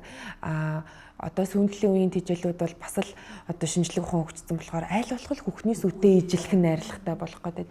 Гэхдээ дархлааны иммун глобулин гэдэг юмыг хизээч агуулж чаддаггүй учраас ихтэй бактери байдаггүй. Тийм учраас одоо яалтчгүй л хөхний сүгээрэл бойжуулах хэрэгтэй. Гэхдээ би ч гэсэн хөнгөтэй өгччихлээсэн баг хөнгөтэй одоо тэг яах юм бэ те өсгөө дэлтэй чинь үнэний сүгээр юу яасан хүн болоо л шүү дээ те. Биднийг жоохонд л зүгээр шууд үнэний сүү мүү ямааны сүү шууд өгчдөг байсан юм байна шүү дээ. Тэгээ тэр хүмүүс хажууд хүн болцсон байж хахад одоо шинжлэх ухаан хөгжөөд ихний сүдээ хамгийн төхүүлээд хийцэн сүгээр хүн болохгүй байх гэж юу аах вэ? Тэгэл тийм болохоор тэгэл тухайн ээжийн л сонголт. Би бол одоо ингээ холимог ихгүй юу? Яагаад гэхээр би яг бүр ингээ сайн ингээ гаргаад байвал хөхөөрөө байлгаж болох л ах л та. Тэгтээ хажуугаар нь одоо ингээ нэвтрүүлэгт орол ажил мэжлэг хийгээл ингээд явж байгаа учраас энэ үеүүдэд одоо ингээд хүүхдээ цаашдаа угаасаа л ажилдаа хурдаа орох учраас ядаж намайг байхгүй нөхцөлд надаас шалтгааллахгүйгээр хүүхэд маань одоо ингээд өөр хин нэг нэр харуулж байгаа үед нэг сүүгээ угаа те нэг угчиндаа тасаад байж ивэл гэж бодоод тэгэд ер нь бол хүүхдээ одоо ингээд яг холимгоор яг нэг мөөм нэг өгч гэл те. Тэгэл заримдаа яг сүүгээ сааж тавьчаал тэрийгээ шууд угчаар өгч мөгөөл те. Заримдаа нэмэлт өгөөл нэг тиймэрхүү байж нэг буруудаад чийсэн юм аа. Орчин үеийн амьдралын хэм маяг дээр тийм ялцчихвал адавтаа залахгүй бол. Тэр одоо надад бас нэг анзаарчихсан зүйл нь нэмэлт идээд сурцсан хүүхэд бор хоолндоо бас айгүй дуртай орд юм шиг бас анзаарчихсан ер нь нөгөө дан хөөрөө байсан хүүхдүүд шууд хоол руу шилжих гэхээр айгүй голомтгой. Тэгээ нөгөө бүхний сүүний илүү амтлагч идэм үү ямар ч идэм тэгээд ерөөсөө хоолнд мөмтөгөө зуралтаалаад тэгдэг. Тэнгууд ингээ хажууд нь яг найзын хүүхдүүд ингээд нэмэлт давхар иддэг хүүхдүүд болонгот ингээд илүү нэг тийм бие даасан шууд ингээд хоол молыг өөрөө ингээд айгүй юм дуртай санаачлагтай идэж мэддэг тийм санагдаад идэг байхгүй. Тэгээ эндээс зүгээр үргэлжлүүлээд ярихад бор хоолнд орох яг тэр нэг юм эцэгтэй үеийн тухай бас асуумаар санагдаж байна л да. Янз бүрийн сонголтууд байгаад байна тий одоо нэг хэсэг бол нөгөө ээжүүдийн групп дээр ингээд хоорондоо асууж байгаа л ээжүүд айгүй их буданы шүүсээр оруулт юм байна гэд буданы шүүсээр нэг хэсэг оруулсан.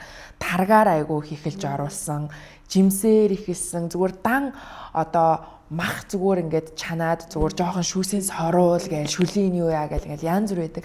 Ер нь одоо яг манай Монголд ч гэдэг юм уу аль нь илүү одоо аль арга нь илүү зүгээр идэв. Тэгээд нэг биднэрт нэг юм энэ одоо яг хоол идэхэд бэлэн болцсон юм шиг байна. Яаж ийм гэхээр аяг дагуулж хараад тэрээс сонин шинж тэмдэг байгаад идэв шүү дээ.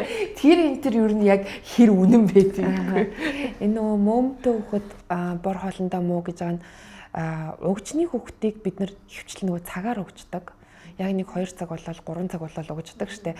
Мөөм бол хамаа замбраагүй штэ. Нөгөө хүүхдүүлэнгүүд аав нүрт үжинэ мөөмөө өгөөч гэл тийм учраас нөгөө нэг юм режим буюу юм нэг юм дэглэм тогтчт юм шиг байна. Тэгэнгүүт нөгөө нэг хүн гэдэг чинь програмчлагдсан гэдэг шиг угчны хүүхдүүд яг ингээ хөрхөн цагаараа ингээд болоод идэг юм шиг байгаа юм. Хөхнийх ялтчгүй л ингээл нөгөө байнгал амруу нь хийчдэг учраас нөгөө өлсөн үедээ мөөмөө илүү хийдэг гэдэг тэр рефлекс нь тогтчт юм шиг байгаа юм. Бор хоолнд орохыг одоо зүгээр хараад ахны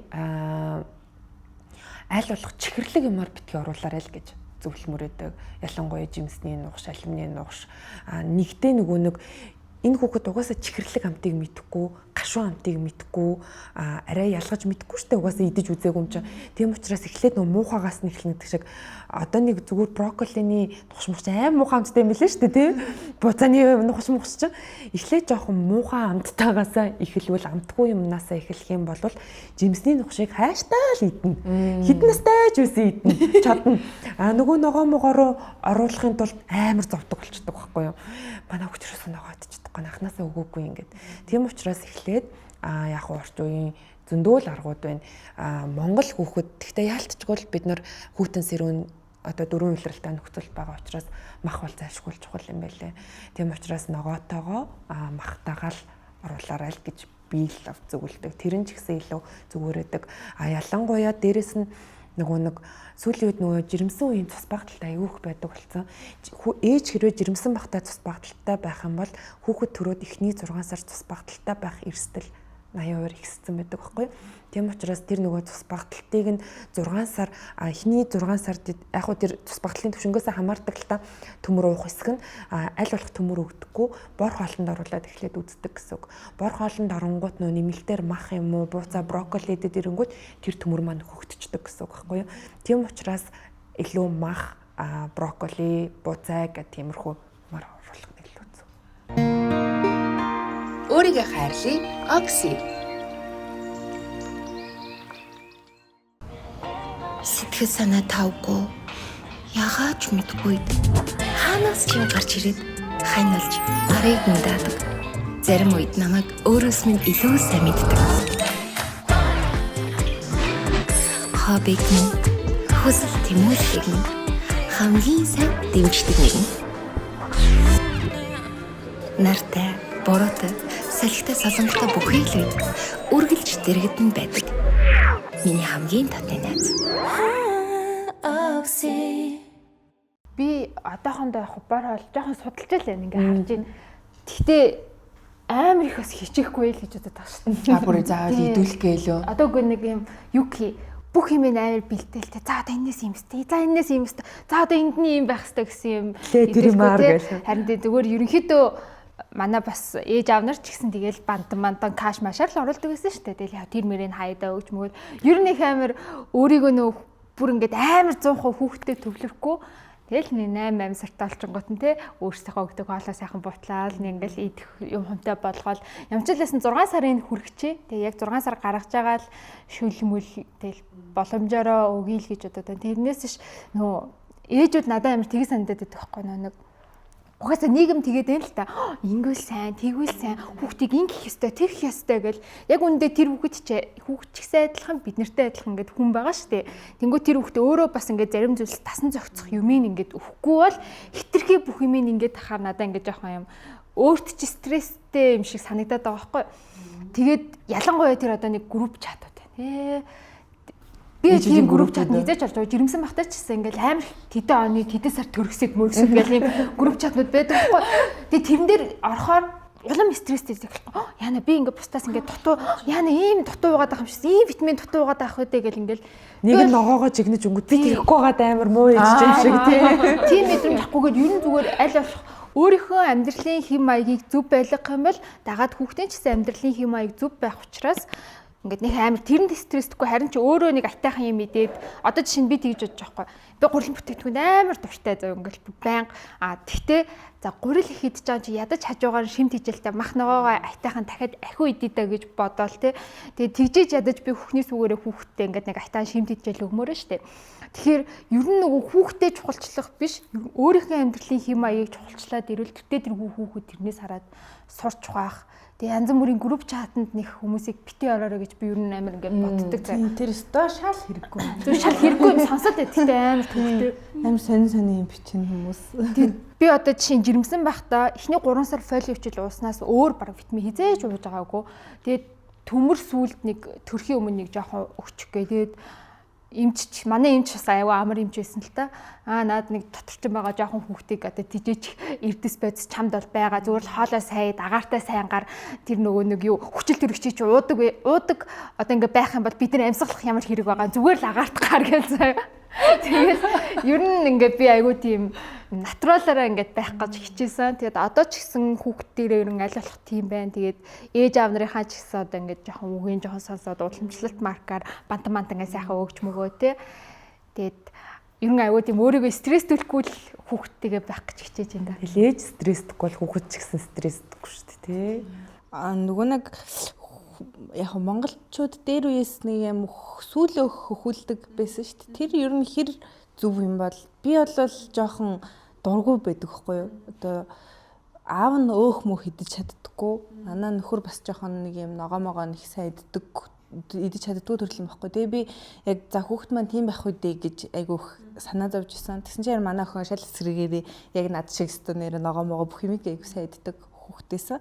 Тэгээд яг 6 сар арай хүрээгүй байсан юм аа. Тэгээд нөгөө цагаан сар таарад 4 сартай ч байлуу. Тэгээд цагаан сар таарад айл туцсан чинь манай охин жоохон ингээ уйлсан чинь айлын хүн шууд өөх амруу хийцэхгүй. Тэгээд тэнгуү сүүл зүгээр өөх хийцэхгүй. Тэгээд би тэнгуүт чи миний хүүхдээ аманд ингээд шал өөр ингээд сүүнээс өөр юм ууж үзээгүй. Би бас тэ ингээд нэг жоохон эрүүл мэрүүл юмар хоолыг эхэлчмээр шүү дээ. Тэгээд тэгсэн чинь өөх хийчингүүт надад айгуу сонин санагдчихсан байхгүй. Тэгээд тэр дураар хүн би харин үхши аль үхий. Тэгээд тэнгуут би шууд жоохон уурсан байхгүй. Тэгсэн чинь би энэ ч хүн мэд чинь ингэж л өссөн штэ гэдэг жисэн байхгүй. Тэнгуут бас ингээд эргэлзээд уурлах нь одоо зөв юм нэрэж тийм юм болов. Тэгээ яг тэр сүүл өөх ер нь яг хүүхдэд тархлаа өгдөг юм уу? Яг хэрэгтэй юу? Сүүл бол яалтчгүй нөгөө нэг хансан ханаагүй гэдгээрээ бол зүгээр ах. Тэгтээ би ч гэсэн хүүхдэд сүүл хүлжил байгаагүй л те. Дээр үед бол яалтчгүй нөгөө нэг соосог байхгүй. Соосог байхгүй болохоор л сүүлийг илүү хөхүүлдэг байсан баг. Тэгтээ яг хөө сүүлэнд энгийн өөх бол болохгүй хаа. Сүүлийг бол яг хөхүүлэхэд бол муудаад ах юм бол байхгүй бах. Тэгтээ заавал хөхүүлэх ёстой бол бас биш бах. Яагаад тэгэхээр сүүлийн үед одоо эсвэл бид нар чадаагүй болов сүүлэнд хахаж ирсэн хүүхдүүд аяг тохиолдох болсон байхгүй юу? Эсвэл бид нар нөгөө сүүлээ яг нэг тэр чинь нэг юм 100 градус нэг юм болгож молгод юм шиг байгаа тасарчихгүй юм шиг. Гэтэл нөгөө нэг сүүлэнд хасан хүүхд гээд баггүй тохиолдох болсон учраас бас жоохон риски юм болов эрсдэлтэй юм болов гэж байна. Дархлаа талаасаа болвол сүүл энгийн үхийг бодвол сүүлийн үх бол болохгүй байхгүй. Би бол яг өгнө гэж бодоод байгаа юм. Уусаа ингээл асуугаал байгаа юм л та. Одоо тэ манай ээж мэнэр те нэг одоо нэг сүүл хөхүүлчмээр хаа ингээд. Тэгээ тэр чинь бас айгүй учиртай юм шиг байгаа маа. Тэр нэг яг годон хэсгийг яг тэрээр нь тариад тэгснээ нөө бүрэн болгодгүй юм ба шүү дээ. Үсэнд ингээд шалтлаад авдаг. Тэгэхгүй бол яг нөө нэг тасраад шууд хоолоор орчдөг. Тэгэнгүүт яг би бас хаанаас сонснооч сайн мэдэхгүй л юм л та. Сүүлний өөх одоо энгийн өөхний бүтцээс шал ондоо тэгээд нэг Альцгеймерийн эрсдлийг багасгадаг. Одоо тэгээд дээрэс нь нэг энгийн өөхөөс илүү ханаагүй хансан өөх тостой байдаг гэх тэгэнгүүт яг жоохон байхад бол хүүхдүүд нөгөө нэг жоохон өлсөд ангууд эсвэл жоохон аргалах гад бол ингээ сүүлээр амжилтдаг гэсэн баг өгдөг гэсэн юм л. Гэтэ тэрэнд бас нэг амар буруудаад ч исэн юм байхгүй болохоор яхаа тэгэл аль болох ээж аав нарынхаа гэсэн талаас бодоод тийм тэр эдийнхаа санаагийн сайхан амраагаад угаасаа л нэг эрсдэлтэй юм ингээд тэр нэг гүц чанчихгүй л эрсдэл нь гайгүй юм чи нэг юм бас уламжлалт аргаа жоохон дагаад явчихад гайгүй болов гэж бодоод шүү. Бас ээж аав нарынхаа санааг амраагаад тэр сонголт гэснээс нэг айгүй юм том чухал сонголтын тухай орж ирлээ надад гэхгүй нөө буцаал би ч одоо манай бага охин чинь 7-той гэхэр чинь ингээд 7 жилийн нялх хүүхдээс холдсон байгаа байхгүй. Тэр үед яг ямар сонголтуудад ингээ хамгийн ихэнд туллаа гэсэн чинь живхний сонголт ингээд төрөөл нөгөө хамгийн анхны юу гаргана гэдэг үлээ. Зунгаг гаргахаас эхлээл энэ ч одоо би одоо нэрээ энэ үн чин памперс юм штэ гэж бодоод ихэлдэг. Тэгээ тэр зунгаг нь ингээл амар ойрхон ингээ гараад газ цэвэрлэхгүй нөгөө нэг юм уу хөрсөж тогтоогоогоо арьсан дээр нь наалдаа хатаж матад амар хэцүү болчихдаг. Тэгээ ер нь живхний сонголтыг та хоёр маань яаж хийсэн бэ? Одоо жишээ нь би болонгууд хамгийн сүүлд баг рекламаар үзсэн юу ингээд ямар ч нөгөө юугүй ухамсаргүй ингээд суучт юм билээ баг. Тэгэл тэрийг ингээд аваад тэгсэн чинь нэг удаа ингээд охин маань ингээд сүүл рүү хөөрхөн мэралж бариад тэгсэн чинь нэг ингээд хөлгийг задлсан чинь нөгөө ингээд наадаг хэсэгт нь ингээд бүр юучгүй энэ ингээд холгогдоод ингээд улаагаад яатсан. Тэгэл ингээд бүр онжон бүр ингээд 8 найтан гарч ирнэ ингээд бүр аюу олон янзын живх байгаал тэгэл одоо хажуу айлын ээж мэжийн зүйлсэн живх мөхнээс хэрглэж үзэж мүзэл ингээд аюу олон юм дурч үзэж байгаа сонгосон байгаа даахгүй. Тэгэхээр зэрэг та хоёрын хувьд живхтэй яаж танилцв гэж үү те. За хамгийн ойрхон байгаа нь одоо би яриад байна. Би одоо бүр өдрийн харсан хараагүй тийм бүр янз бүрийн байрлал. Юу яасан? Надад бол ингэж санагдсан. Нэг амар ингээд олон одоо ингээд юм сольж үзээд байх шаардлагагүй санагдсан. Зүгээр анх алийг сонгоно гэдгээ өөрөө ингээд төрхөөсөө өмнө жоохон ингээд судалж агаад тэгэл яг тэрийг сонгоно тэр чигээрээ зүгээр ингээд байж хахад нөө хүүхэд ч гэсэн адилхан бас нэг тасан зохицох юм байгаад байна шүү дээ. Аль живхийг хэрэглэн хүүхэд баг тэрэндээ ингээд тасан зохицоод яг тэр живхэл ингээд дараа нь хэрэглэх гээд байдаг юм шиг одоо нэг тийм юм шиг надад санагдсан байхгүй. Тэгэхээр нөгөө төрхөөс нь өмнө ингээд одоо төрснийхэн дараа би тэгж бодчихсан байхгүй. Төрснийхэн дараа нэг 2 3-ыг хэрэглэж үзэж хагаад хамгийн гайг байгаагийн сонгой монгой гэж бодоод байсан байхгүй. Тэгсэн чинь хүүхэд чин өөрөө төрхтөө ямар ч хэрэглэн тэрэндээ ингээд биеийн тасчих учраас төрхөөс нь өмнө зүгээр юу сонгоцсон надаа айгу юм зөв юм шиг санагдсан.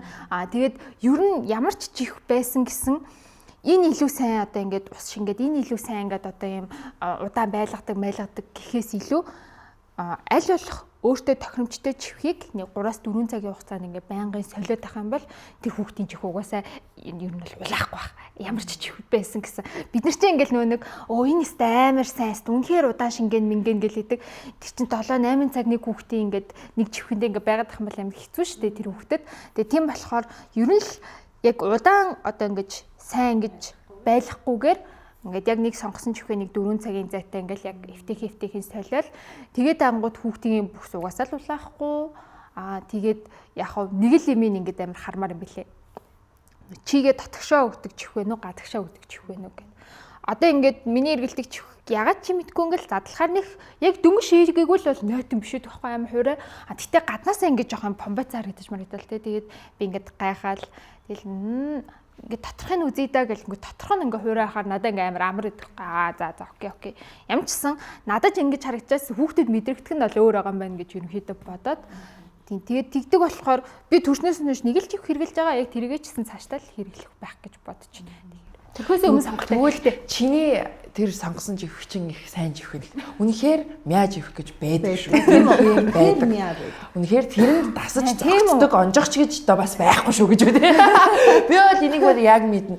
Яа тэгэхээр ингээд юм үнэртэй тий тэгээд ингээд хүүхэд нэг шээвгүй тэр нэг юм сонин үнэр ингээд онжгонд нь ингээд шингээд тэгээд удаахгүй салсан гэсэн хүүхдийн онжгон дээр нэг юм одоо чигнээс болоод гарсан нэг юм тууралт байдаг гарчдаг байхгүй нэг юм жижиг юм ягаан цэгнүүд энэ төргээд тэгэхээр зэрэг тэр бол ингээд бүр үнэхээр биш буруу жих байгаад байгаа байхгүй чанаргүй жих гэх юм уу тийм тэгэхээр тэрийг бол ингээд шууд сайлах хэрэгтэй муухай наалдаж байдаг хөл байдаг телевиз материалын хувьд ч гэсэндээ ингээд нэг юм одоо төрөний тэр нэг юм наадаг хэсэг нь ингээ амар хатуу матуу хүүхдэд тухгүй энэ төр гих мэтчлэн тий олон тийм юмнууд бас байгаад байдаг. Яг тийм нэг юм чихнээс болж манай охины онжоо бол яг харшиж исэн. Бүр ингээл нэг хийгээд бас хүүхдийн нөгөө нэг арсны амтлагаас айгүйх болдго юм шиг лээ.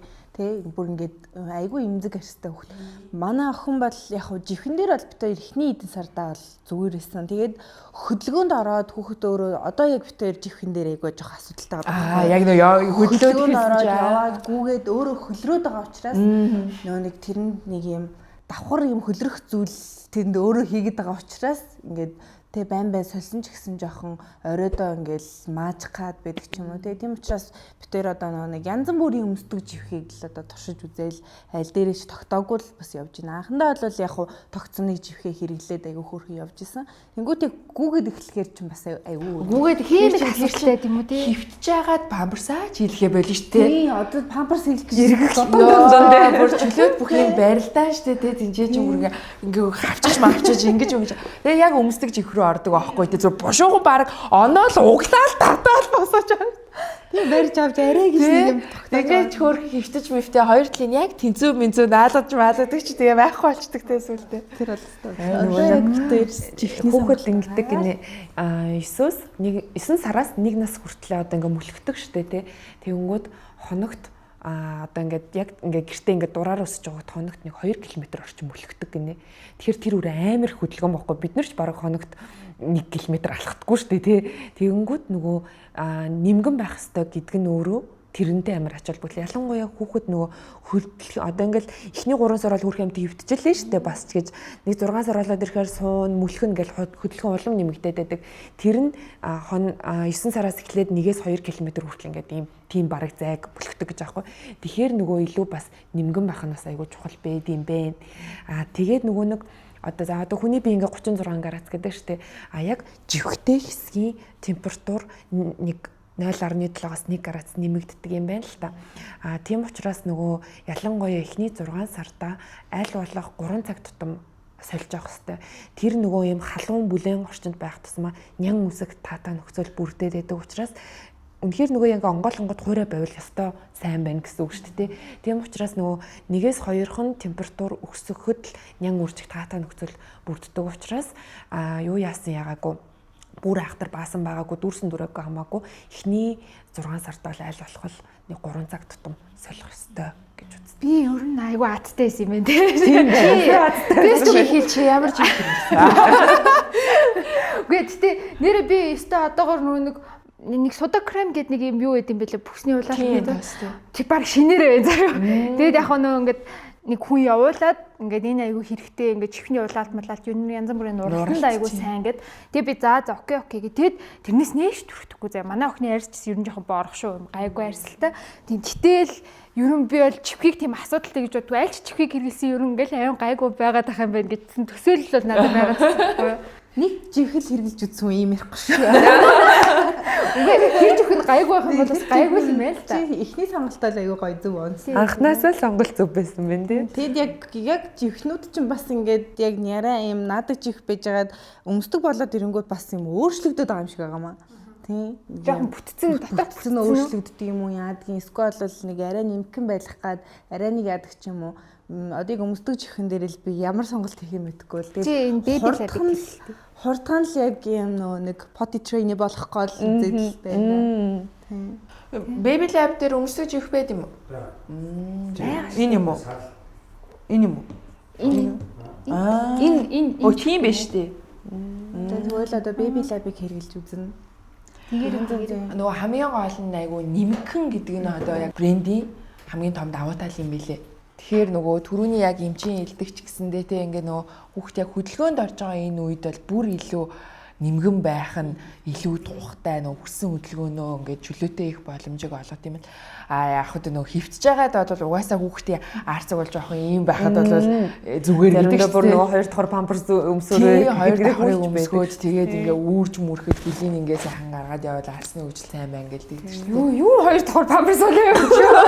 Арцны хөгжил жоохон муутай төрөх юм бол Түнхний хөгжил нөгөө нэг жоохон дутуу хөгжилтэй байвал эхний 1 сараа памперс давхарлаад өмсөөрөө гэдэг зөвлөгөө зарим хүмүүсд байдаг. Завсар ингээд нөгөө зай гараад ийм яатай болчтой. Зүг байрлалд оруулдаг. Тэгээд тэр нь болчтой. Би бол үнэн мэдлэггүй л юм те. Чи юу харин асуугаараа заа. Нөгөө хинээсээ. Найзаасаа. Би бол тэгтээ baby lab хэрэгэлдэг. Манай охин бол хөдөлгөөнд дийлдэхгүй шүү дээ. Та үнэхээр завгүй манай гэрт завгүй ганцхан шүү. Хамгийн завгүй гэнэ. Яваа юу хийгээд юм бол таа гэл. Тэгэл нэг хитэн тоглоом аяж тийш навш тавиал тэгэл одоо ингээ намайг дагуулж явна л хөдөлгөөнд дийлдэхгүй. Бараг 2-3 км явдаг хоо. Зүгээр нэгээс 2 биш үү? Зөндөө явдаг. Тэгээ тэнгууд ингээ гараа жоохон ингээ дууц моцроо нэг хийд үцхээр жоохон хөдлөрөөд идэх. Тэгээд шөндөө ингээ унтах гэхээр жоохон маажаад ч юм уу тиймэрхүү асуудал үүсэж байгаа. Би ингэж байгаа шүү дээ. Яхаа би хэрэгэлдэг л те. Тэгээд тэнгүүтлээ ингээд яг дөнгөж сэрэн штэ. Тэнгүүт нь гялс чихвийн тайлаад тэгээ одоо тэр чинь сэрэнгүүтлээ шээдэг байхгүй. Тэр үед ингээд тосоо сурах цаахгүй. Тэгэл тосоол өвдгөн дээр нь ингээд тэгэл нэг шээлгчээд Дээд нэг шээлгчээд буцаа памперсын дээр нь тавиад тэгээд ингээ орхичин. Яг памперсыг зүүхгүй. Гэтэ ингээ салтаад гавчуулаад тэгээд жоохон ингээ сэрвэж агаад тэгээд тэнгүүтэл нэг тэр хоорондоо дахиж хөж мөхөнгөтлээ хөгчөд дахиад нэг шийдэг байхгүй. Тэрийн памперсын дээр нь юу ячаад тосоод. Тэгэл нэг жоохон байлгах жаал яг чихвийн хийдэг байхгүй. Тэгээд тосоо сургачих юм бол нөө том болоод памперс бас ингээд зүүхээсээ арай жоохон ингээд хурдан гардаг гэсэн памперснаас илүү амарлаа. Илүү хурдан кошог сурдаг гэсэн билүү хүү. Хөвгөд угнаас айгүй амар юм шиг байна тий. Ингээд тий. Хөвгөд чи ингээд би дээр ингээд найзуудтай байжс чи нөгөө манай хоёр охин тэгэхэд нөгөө бараг анх удаа л хөдөө явж үтсэн ч илүүдээ шэймээ гээл тэгсэн чи би нөгөө ойр чи авч гараал ингээл нөгөө тосч мосоол ингээл тэгэл бөө болж болоод арчиж марчаал гээл харуулж байсан. Яг үеийн хүүн ингээд шэй гэсэн чи ээж нь нэг удаагийн аюу бас зүр юм ярьсан. Тэгээ нөгөө яач. Тэгээ сайхан нэг удаагийн цаасаа аюуруу шээгээл тэгэл за энийг ууч хүмүүс минь гээл. Тэгээ хөвгөд бас айгүй амар юм байна гэж тэр мэр дээрээс харж ирсэн. Арьс арчилгаан дээр ч гэсэн тий. Гэхдээ юу гэдэг бэлээ би нөгөө манай том охин багхгүй юу? Одоо тэгтээ 14-тэй баг хүү 10-тай байхгүй юу? Тэгээ охиныгоо ингээд яг нөгөө хин шиг ингээд тосоо сургацсан байжсэн юм. Тэгээ ингээд тосонгуудаа доороо төмпөн тавьчихсан ингээд доошо шийдчихдэг байхгүй юу? Тэгээ хүүгээ төрөөд тоссон чинь төмпөгийн энэ тавьсан чинь манай хүн тийм ч оо энэ ч өөр юм шүү дээ. Зогч тийшлэхгүйсэн байж тээ ингээд бас тийм өөрөө юм байлээ. Эсвэл ястаа нөгөө цаасаа аяганд байх байсан байх тий. Үгүй харин тэр чинь өөр тийш шинэ. Тэр нөгөө улаалтын тос масны хэрэглээч гэсэндээ хөвгүүд тэр харьцангуй гайгүй байд юм шиг байна тий. Нөгөө зөөр яг хуурай мурай байлгаад жоохон салхисвэр оруулах шаардлагатай болохоос охтууд ч юм бол ингээл шингэн мэнгэ алдах ч юм уу баалаа барьлаа гэхэд ингээл урагшаа хошоо орно гэл юу н айгүйх арчилгаа айгүй өндөр айгүй өрөвдмөр санагдав. Гэтэ угаасаа тийм шүү дээ. Ингээд нөгөө нэг уг нь ингээд өдөрт нь ингээд памперсын аваалал гоё салхи савэр оруулмаар шүү дээ. Тэд янгууд манай охин ч очиод ингээд хаа муугаас суучихна. Тэр нь ингээд тэнгүүд яам уухай юм дээр суучлаа гэл тэр эгөөс асуудал. Хивсэн дээр очиж сууч. Тэгэл ингээл дараа нь ингээл нэг тохгүй болол яасан юм бол гэл хамаг юм хайгаал нэг хичээлийн гоо нөгөө шалдаа явж хивсэн дээр суугаад үс одоо ороод хатгсан байна. Айгу хэцүүс арай л бас тийм шиг байна. За ингээд өнөөдөр ч яасан ч болоо сайхан би ч бүр цаг хугацаа буцаад аялаад юу яадаг байлаа гэд хамаг дурсамж сэтгэлээ гэ. Ээжүүдийн маань хувьд бол бас асуумаар байсан, мэдмээр байсан зүйлсүүдээ асууж мэдэж чадсан байх гэж бодож байна. Яг үүнийг дагаад үзэгч ээжүүд маань ч гэсэн хэрэгтэй мэдээлэл авч чадсан дугаар болсон болов уу гэж бодож байна. Тэгээд өөр одоо миний асууж чадаагүй бид хэдийн ярилцаж амжаагүй хэрнээ яг одоо хүүхэд өсөхтэй холбоотой эмчээс мэрэгжлийн үнээс асуумаар зөвлөмөр байгаа зүйл байвал асууж бол нэг бол яг адилхан одоо ойролцоо насны хүүхдүүдтэй ээжүүдтэй бас хандаж хэлэх үг байвал хэлж болно. Энэ сүүлийн хормыг бас тааддаг үлдээ. Чи төрүүлж төрснөр ээ. Чи төрүүлж ирээ. Би яг өчигдөр орой бас нэг яг бас харж ингэж инстаграмыг хардаг нэг ээжийн яг бичсэн юмыг уншаад нэрэл тийм юм байна да гэж би бас өөрөө бодсохгүй. Одоо яг манай охин хөдөлгөөнд ороод өөрөө ингээд өөрийгөө илэрхийлдэг болоод тэгэл ингээд дуртай дургуй зүйлээ илэрхийлдэг. Гэтэ арай бас нөө ярьж чадахгүй учраас яг юу хүсэж байгаагаа уйлж илэрхийлээл. Тэрэнд нь одоо нэг жоохон яг яагаад байгаа ингээд тэг надад хүн тайлбарлчвал би бас зохицуулаад өгчмөр шүү дээ. Тийм асуудалтай үе дээр байгаа. Тэрэн дээрээ нэг жижигхэн стрессч гээд ч юм уу те. Яах гээд байгаа юм дэ гэх нэг хүүхдүргээ нэг тэгчгээд байгаа үе мэн байгаа. Тэг тэнгүүд өчтөрийн тэр сториг харсан ээж маань хүүхэд угаасаа илэрхийлж чадахгүй учраас заагаад өгвөл энэ ингээд стресстэх зүйл биш юм байна. Одоо тэг ингмээр байгаа бол ингэн гэд ингээд заагаад өгчих юм бол арай нэг чиний стресс буурах юм байна. Тэгээд хүүхдэд ямар ч буруу байхгүй. Бид нар л өөрсдөө сэтгэл зүгээ ингэж менеж хийх ёстой юм байна гэдэг айгу зөв юм шиг санагдаад өчтөр гэчээд яг унтчихсан. Тэрийг бас яг одоо хүүхэд нь хөдөлгөөнд орж байгаа яг илэрхийлж ярьж сураг байгаа хүүхдүүдтэй ээж бас хэрэгтэй болов гэж бодоод нэвтрүүлгээрээ дамжуулаад хэлчих. Тийм ээ тий. Хүүхэд ч бас өөрөө нөгөө мэдрэмжээ ялгаж таньж одоо л эхэлж байгаа л ахтай тий бодвол одоо нэг уурлах, гомдох гэдэг мэдрэмжүүд нь ингээд яг их бүр харагдаад байгаа юм чи ингээд гомдохоор нүрээ дарж ингээд хинч зааж өгөөг байхад тий цаанаасаа л ингээд яг суралцаад явж байгаа. Тэрэнд нь бид нар туслах хэрэгтэй юм байна шүү. Стресс тэх ёстой биш юм байна шүү гэдгийг л захиж хэлээ. Жимигээ Гоё үг байна. Би яг наадах чинь хүлэн дахиад асуудал байгаа шүү дээ. Яг охины гомдоод нэг асууж шүү. Би болохоор яг энийг бол төрхөөсөө өмнө ч яг бодож ирсэн. Би нөө угаасаа л жоохон төлөвлөж байгаа жирэмсэлсэн. Тэгээд яг ерөн ингээд одоо л яг хүүхдтэй болох насмас гэж ерөн бодож байгаад ингээд болсон учраас нэг 100% одоо ингээд хүүхдийнхээ төлөө амьдрдаг болохгүй шүү гэж агиох бодсаахгүй юу? Хүүхэд манай хүүхд ингэж вэ гэдэг өөрийгөө нөгөө ингэж умартахгүйгээр аль болох зүгээр ингээд өөрөө ингээд гоё аз жаргалтай байж иж хүүхэд маань аз жаргалтай өснө. Тэрнээс ч зөвхөн хүүхдээ ингээд ээж болохгүй гэж одоо ингээд төрхөөсөө ч өмнө ингээд айгүйх боддог байсан учраас тэрийгээ л айгүйх биелүүлэх гэж явж байгаа.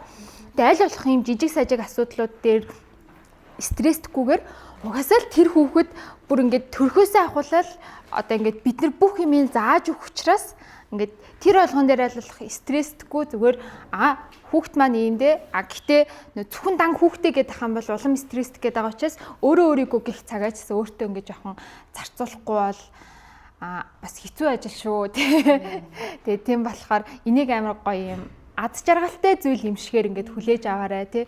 Миний одоо ингээд тийм ингээд амар стресстэй байгаа ч гэсэн хөрх энийг юм хэлэх гээл зовоод энэ да гэдэг утгаар нь ингээд амар гоё юм хүлээж аваад одоо бодлоо жоохон эерэг тал руу ингээд enjoy-дох маркаар ингээд гоё өнгөрүүлээрэ гэж ер нь л амар их захимаар байна. Тэгээ надад ингээд амар хэцүү байгаа ч гэсэн би ер нь ингээд тэр болгоныг амар гоё юм сайн талаас нь ингээд хараад тэгээд ингээд амар тэрнээсээ илүү жаргалтай байх гэж хичээж байгаа байхгүй юу.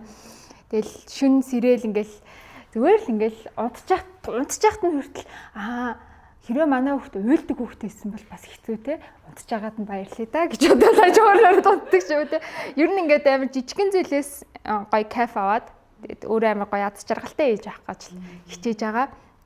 Тэгээд ямар ч асуудал ийсэн гэсэн нэг ингээд сануулж хэлэх юм гэх юм бол одоо ингээ хүмүүс нөхөртэй агих уралдгал юм байл л тэ мэдээж хажуудаа байгаа өөрөө стресс чинь хажууд хүнээ бас ингээл нэг жоохон дутуу дөлмөг сандал уурлаад байна шүү дээ.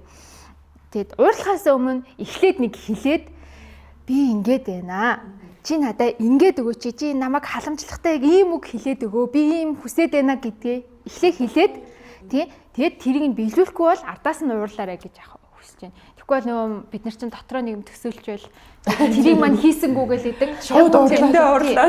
Тэнгүүд тэрийг маань төсөөлж байгааг одоо ингээ хажуудах хүмүүс сайн мэдэхгүй байгаа болохоор ингээд эхлээ хэлчихэд тэгээ тэрийг нь хийхгүй бол уурлаарай л гэж ер нь бас хэлмээр байна. Миний бодсон юмыг ерөөсө бодоогүй хүн хажуу сууж байгаа. Бүр ингээд би ингээд дотроо бодоод ингээд уурлаад ах чи тэр талаар ерөөсөө ч бодоод яагаад миний бодсныг мэдгүй байх гэж уурлаад. Яг түрүүний яг нөгөө Жимийн хэлдгээр бас яг энийг одоо би үзэж байгаа залуу ээжүүдтэй хэлмээрээ нөгөө хүүхдийнхаа төлөө бүр хитрхи өөрийгөө бүтэн битгий зориулаарай гэж тий. Яг би болохоор яг 2 ойрхон төрөөд 4 жил яг өөрийгөө бүтэн зориулсан байхгүй тий. Тэгсэн чинь буцаагаад нөгөө би чинь нэрээ юу лээ, би чинь хэн блэ гэдэг юм хэр их одоо зориулах тусам буцаад ингээд би яг өөрөө юм бэ гэдэг үнцэн гинт айгу хүчтэй орж ирд юм билээ. Тэгээ тэрний дундах нөгөө савлгаанаас чинь хямрал гэдэг зүйл үүсдэг юм байна да гэж одоо зүгээр нөгөө асуудал өнгөрсний дараа асуудлаа араас нь эргээд зүгээр хүндлэнгөөс харахад надад тийг санагдаж байгаа байхгүй. Тэгэхээр тийм одоо зүйлд тийм хямралд ормооргүй байвал өөрийнхөө жаргалтай байх тэр мөчийг ч гэсэндээ үргэлж одоо айгуу чухал тавьдаг тийм одоо эмхтэй хүн одоо ээж гээд ингээ шууд одоо уянгаа гэдэг хүн байхгүй болоо шууд цэцэнгийн ээж болох биш те. Уянгаа хിവэрэ байгаад тэрний дараа нь чи уянгаа цэцэнгийн ээж болсон шүү дээ гэдэг тэр нэг юм байрыг айгуусан ойлговол тэр нэг юм аз жаргалтай ээж гэдэг зүйл дундаас нь бий болох юм шиг санагдаад байгаа. Тэгээ хамгийн төгсгөлт нь намайг хэмжээсээ бас асуухад дийлэнх өөр нь хүүхэд өсөж байгаа ээжүүдэд маань айгуу нийтлэг анзаарагддаг. Энийг нэг жаахан ингээд өгвөл гэхээр тийм одоо зөвлөгөө та бидэнд юу бэ? Бид ч одоо сайхан аваад л тэрийгэ заасан гэж байна. Ерөнхий ивент итгэгч дэлхийн хамгийн нэмэгэн жив Baby Lab. Өөрийгөө хайрлая, Oxy.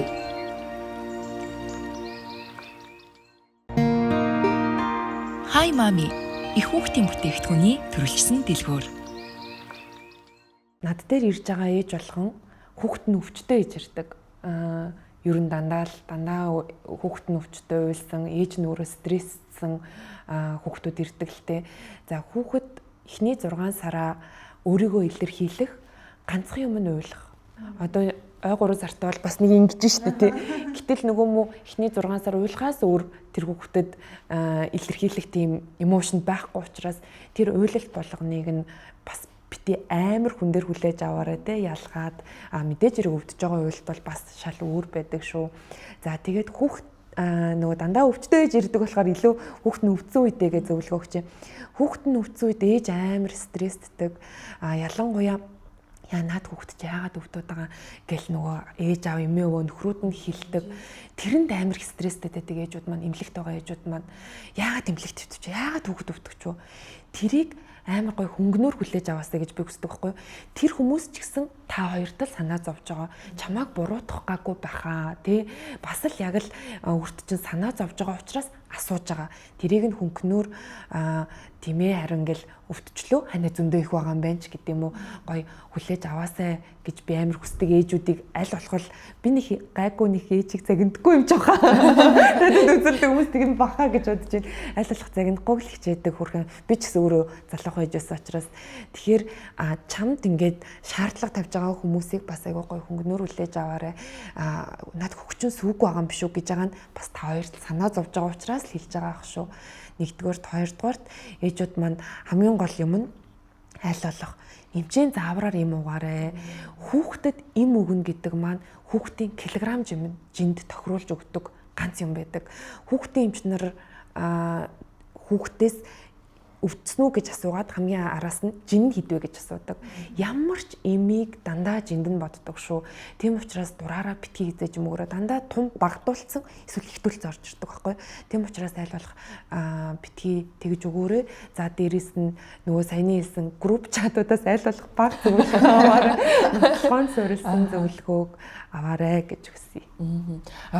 Яг сая нөгөө эмийн эргэлттэй холбоотой нэг ганцхан зүйл тодруулаад асуухад бид нар нөгөө хүүхдээ эмнэлэгт авчид үзүүлээд 5 хоногор хвчлэн эмчилгээ бичиж өгдөг шүү дээ.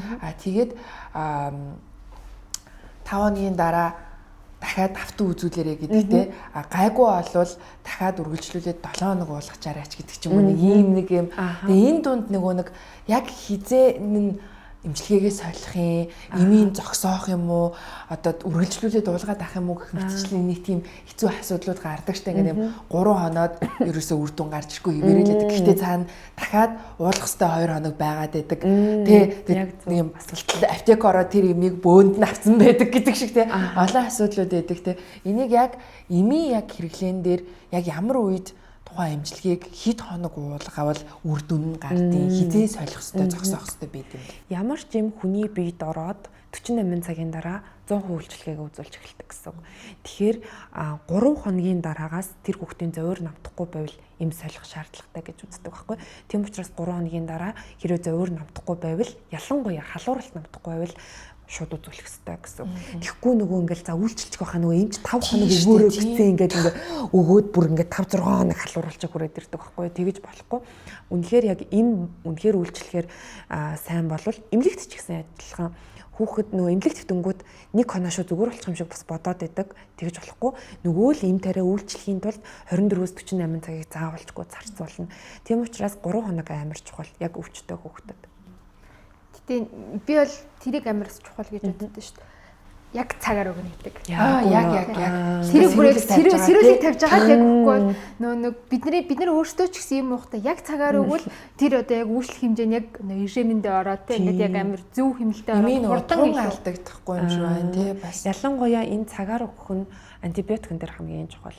Антибиотик угаасаа өөрөө цуснд байх нөгөө нэг концентрацаасаа хамаарат үйлчлэг нь байдаг учраас нөгөө 8 цагаар уудаг антибиотик 12 цагаар уудаг антибиотик бүгдээр өөр өгдөг байхгүй юу 12 цагийн дараа тэр биес гарч ичж байгаа байхгүй юу тийм учраас дараагийнх нь тунгийг уух гэдэг гэсэн үг гэтэл 12 биш 13 цагийн дараа уучих юм бол төдий чинь нэгээр үйлчлэгээ багаснаа л гэсэн үг эсвэл 12 цагаар уух антибиотикийг 8 цагаар өгчих юм бол тэр магадгүй хортлого үсгэнэ л гэсэн үг тэгэхээр нөгөө ийм болгон дээр өөр тэгээ яг цагаа баримтлах нь хамгийн чухал ялангуяа антибиотик Зэзэгээ яриад ах юм байна гэж байна. Гэхдээ бас гэл нэг юм байдаг шүү гээл тэ. За тэгээд цаг зав гарган хоёр нялх хүүхэдтэй ээжийг өнөөдөр ингээд студидтэй уурж авчираад бараг 2 цаг ингээд хамтдаа суугаа ярина гэдэг бол би цаана ямар олон зохицуулт явж байгаа юу гэдэг би маш сайн ойлгож байна. Хэнийг дуудаад яасан байгаад яагаад хоол ундыг бэлдээд яаж гэж гарч ирсэн байхаа гэдэг шиг зөндөө олон одоо энэ ажлынхаа хажуугаар цаг гаргаж хүрэлцэн ирж ярилцсан хоёртоо маш их баярлалаа. Мөн одоо бидний яриаг маш утга учиртай, үн цэнтэй, одоо үнэн зөв болгож өгсөн эмчтэй бас маш их баярлалаа. Тэгээд бид ажлын өдөр бичлэгээ хийж, тэгээд ажлын өдөр ажлынхаа цагаас ингэж биднэрт зориулсанд маш их баярлалаа. Тэгээд ивент цаашдынхаа бэлгийг гарлаа. Манай ерөнхий ивент цэгч Оксигийн гарын бэлгийг тайлбар тавьсан. Манай студид айгу бололцож би чи студид дундаараа ингэж алхаж чинь ч гинөө тий. Өөрийнхөө хайрлын ураатай Oxy брэнд манай Soul Lab-ыг 2 дахь сизон дээр маань мөн адил хамтарч ажиллаж ивэнтдэг гэж байгаа. За мөн түрүүний одоо нөгөө Жимигийн яриад ирсэн одоо нөгөө угаасаа л гоё живхний Baby Lab-ын живх байгаа. Тэгээд дэлхийн хамгийн нэмгийн живх Baby Lab бас та бүхэндээ бэлгэлжээ. Өмсдөг живхийг хэрэглээд үзээрэй. Чи эндээс аваад хичээлдэг байна. Энийг аваа яг хэрэглээд үз. Тэгээд XL гинэ. Танаа чи хэдэн килограмтай вэ? XL. Өчөлтөө миний зэрэглээд үзсэн байна. Манай юм шүү дээ. Тэгээс хэрэглээ. Чи хэрвээ Baby Lab одоо тэ живхээ гарч авч энэ төр амжихгүй байх юм бол манай Baby Lab-ын живхнүүд Hi Mommy дээр бас хүргэлтээр худалдаалагддаг учраас айгу амар одоо нөхөрт захиа явуулдаг нөхөр бас ингээ ажилдаа байж орой хамаг дэлгүүр олсны дараа гарч ирэх гээд байвал нөхөр бас ажил руу өргөл авч болно гэж үү те хаашаа чамааг өрөхгүй Сиуд байгаа тийм үү Сиуд бүр юм жижиг 24 цаг гэх мэтчлэн за ингээд та бүхэндээ маш их баярлалаа гэдэг дахин хэлээ. Тэгээд үзэгчд маань бас сонирхолтой хэрэгтэй дугаар болсон байх гэж бодож байна. Ингээд өнөөдрийн Soul Lab-тай хамт исэн та бүхэндээ маш их баярлалаа.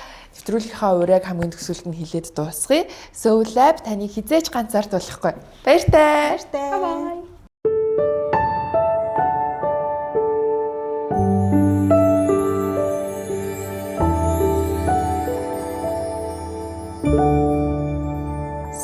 Lab.